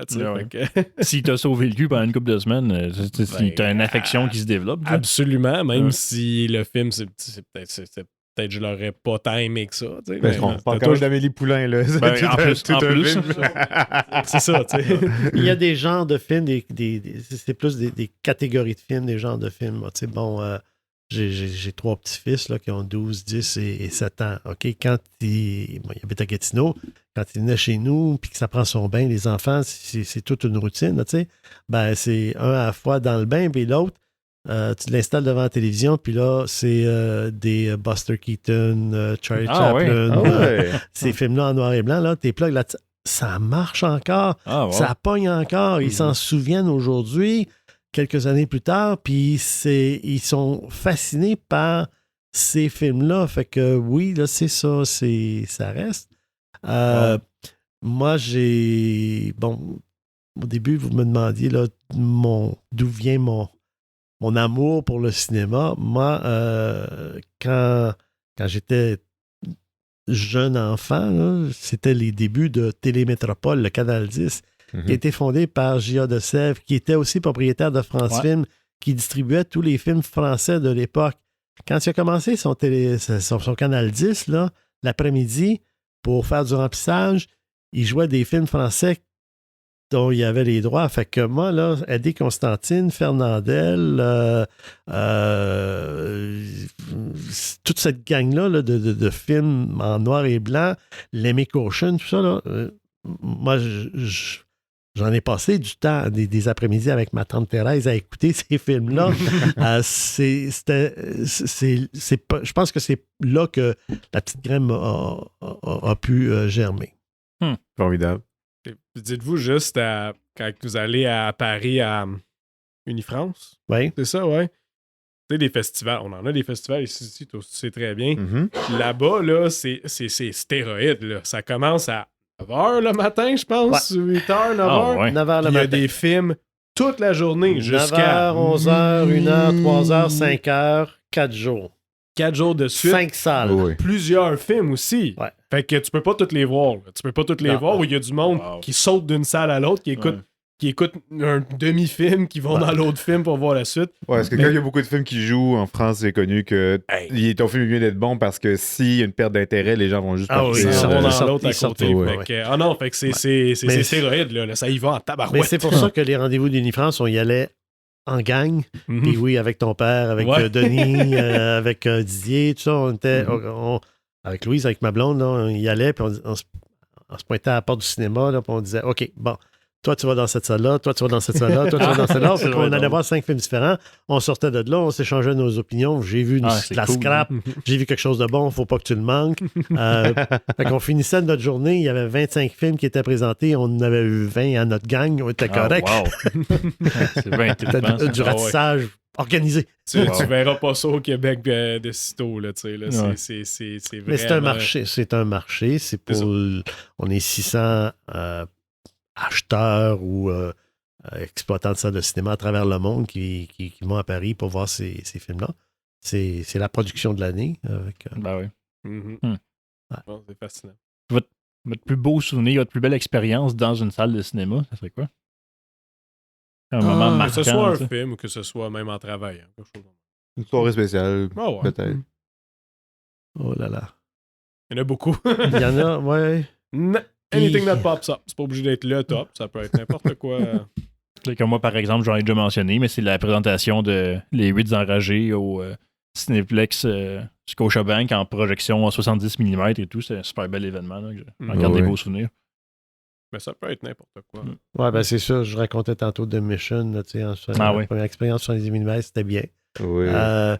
La première fois où justement on a entendu du Dolby au cinéma de l'ONF avec juste des techniciens puis tout ça, puis que le technicien qui a inventé tout ça là, était venu présenter son film titre, là, son film test, là, puis là, c'est là que tu entends une aiguille qui tombe en arrière à droite, puis un bébé qui pleure à gauche, puis tout ça, là, puis tu entends le son qui se promène pendant 10 minutes. Puis le gars avait terminé en disant « Ce que vous venez d'entendre là, jamais vous verrez ça dans les films parce que ça sollicite le cerveau trop. Votre cerveau devient sursaturé d'impressions à analyser d'un peu partout. Puis, Colin, avec L'Atmos, l'Atmos aujourd'hui, on a plus que ça. c'est rendu... Puis on en veut encore plus. Ils en ont mis encore Ouais. plus. Je sais plus où est-ce qu'il reste des speakers à mettre. Le Atmos est en a dans les plateformes. Il va en avoir dans les sièges, il va en avoir dans le dos. C'est ça. Puis t'as Dans ton l'image... popcorn. L'image Ice, là, où t'as les écrans sur le Ouais, côté. Screen X. Là. Screen X, 270 degrés, là. Mhm. C'est quelque chose. Donc, même, moi, je dis toujours, tout ça, c'est cool, mais le film doit être Il doit être bon. là. Ouais. Si le film, il est pas là, Ouais. ça va juste être des ajouts Ouais. de plus, mais... Tu racontais tantôt l'expérience qu'a été Harmonium. Mhm. Effectivement, Harmonium, c'était toute une expérience. Mhm. Mais ça reste que c'est un orchestre qui joue unidimensionnellement en avant de la salle. Puis toi, spectateur, tu es assis à quelque part dans la salle. Là où le 5.1 était le plus qu'on avait besoin, c'est qu'il créait l'environnement parce que le son se promène, Ben oui. puis il voyage. Et Toi aussi, tu voyages dedans. La c'est ça. caméra, puis tout, c'est ça que je trouve il incroyable. réussissait à nous faire suivre du siège où j'étais, un petit peu à gauche dans le centre, à faire comme si j'étais vraiment dans la salle, dans la maison symphonique quand il était. Puis si j'avais un petit défaut dans cette magnifique aventure sonore et visuelle aussi, là, c'est que c'était un orchestre pandémique. Parce que je ne sais pas si tu as remarqué, mais les musiciens avaient tous une distance plus non. grande qu'un orchestre Classique. normal, Ouais. un orchestre classique normal qu'on était habitué, où les musiciens étaient collés. Le premier violon, là, dans la première rangée à gauche du chef, là, il était 6 dans sa rangée. Ben là, il était seulement 4. Ah ok. ouais, hein? J'ai pas remarqué C'est ça. ça. Ça m'a pris du temps. J'écoutais, puis je me suis laissé emporter, puis j'ai braillé à la fin. Je me suis dit, il manque quelque chose. Mhm. Puis c'était pour moi, là, j'ai identifié ça. Regarde, là, qui suis-je? Tu sais, Mhm. moi, en tant que consommateur, là, j'ai senti ce trou-là. Alright, ben, à moins qu'on ait quelque chose à rajouter, on est rendu à 2 heures. C'était super intéressant. Merci beaucoup. Merci beaucoup. C'est moi qui vous remercie. Je sais pas si vous faites du montage, m'amusez-vous bien. Wow. C'est Hugo qui s'occupe de ça. Il C'est va Hugo avoir qui des s'en bugs, occupe. C'est moi qui fais ça.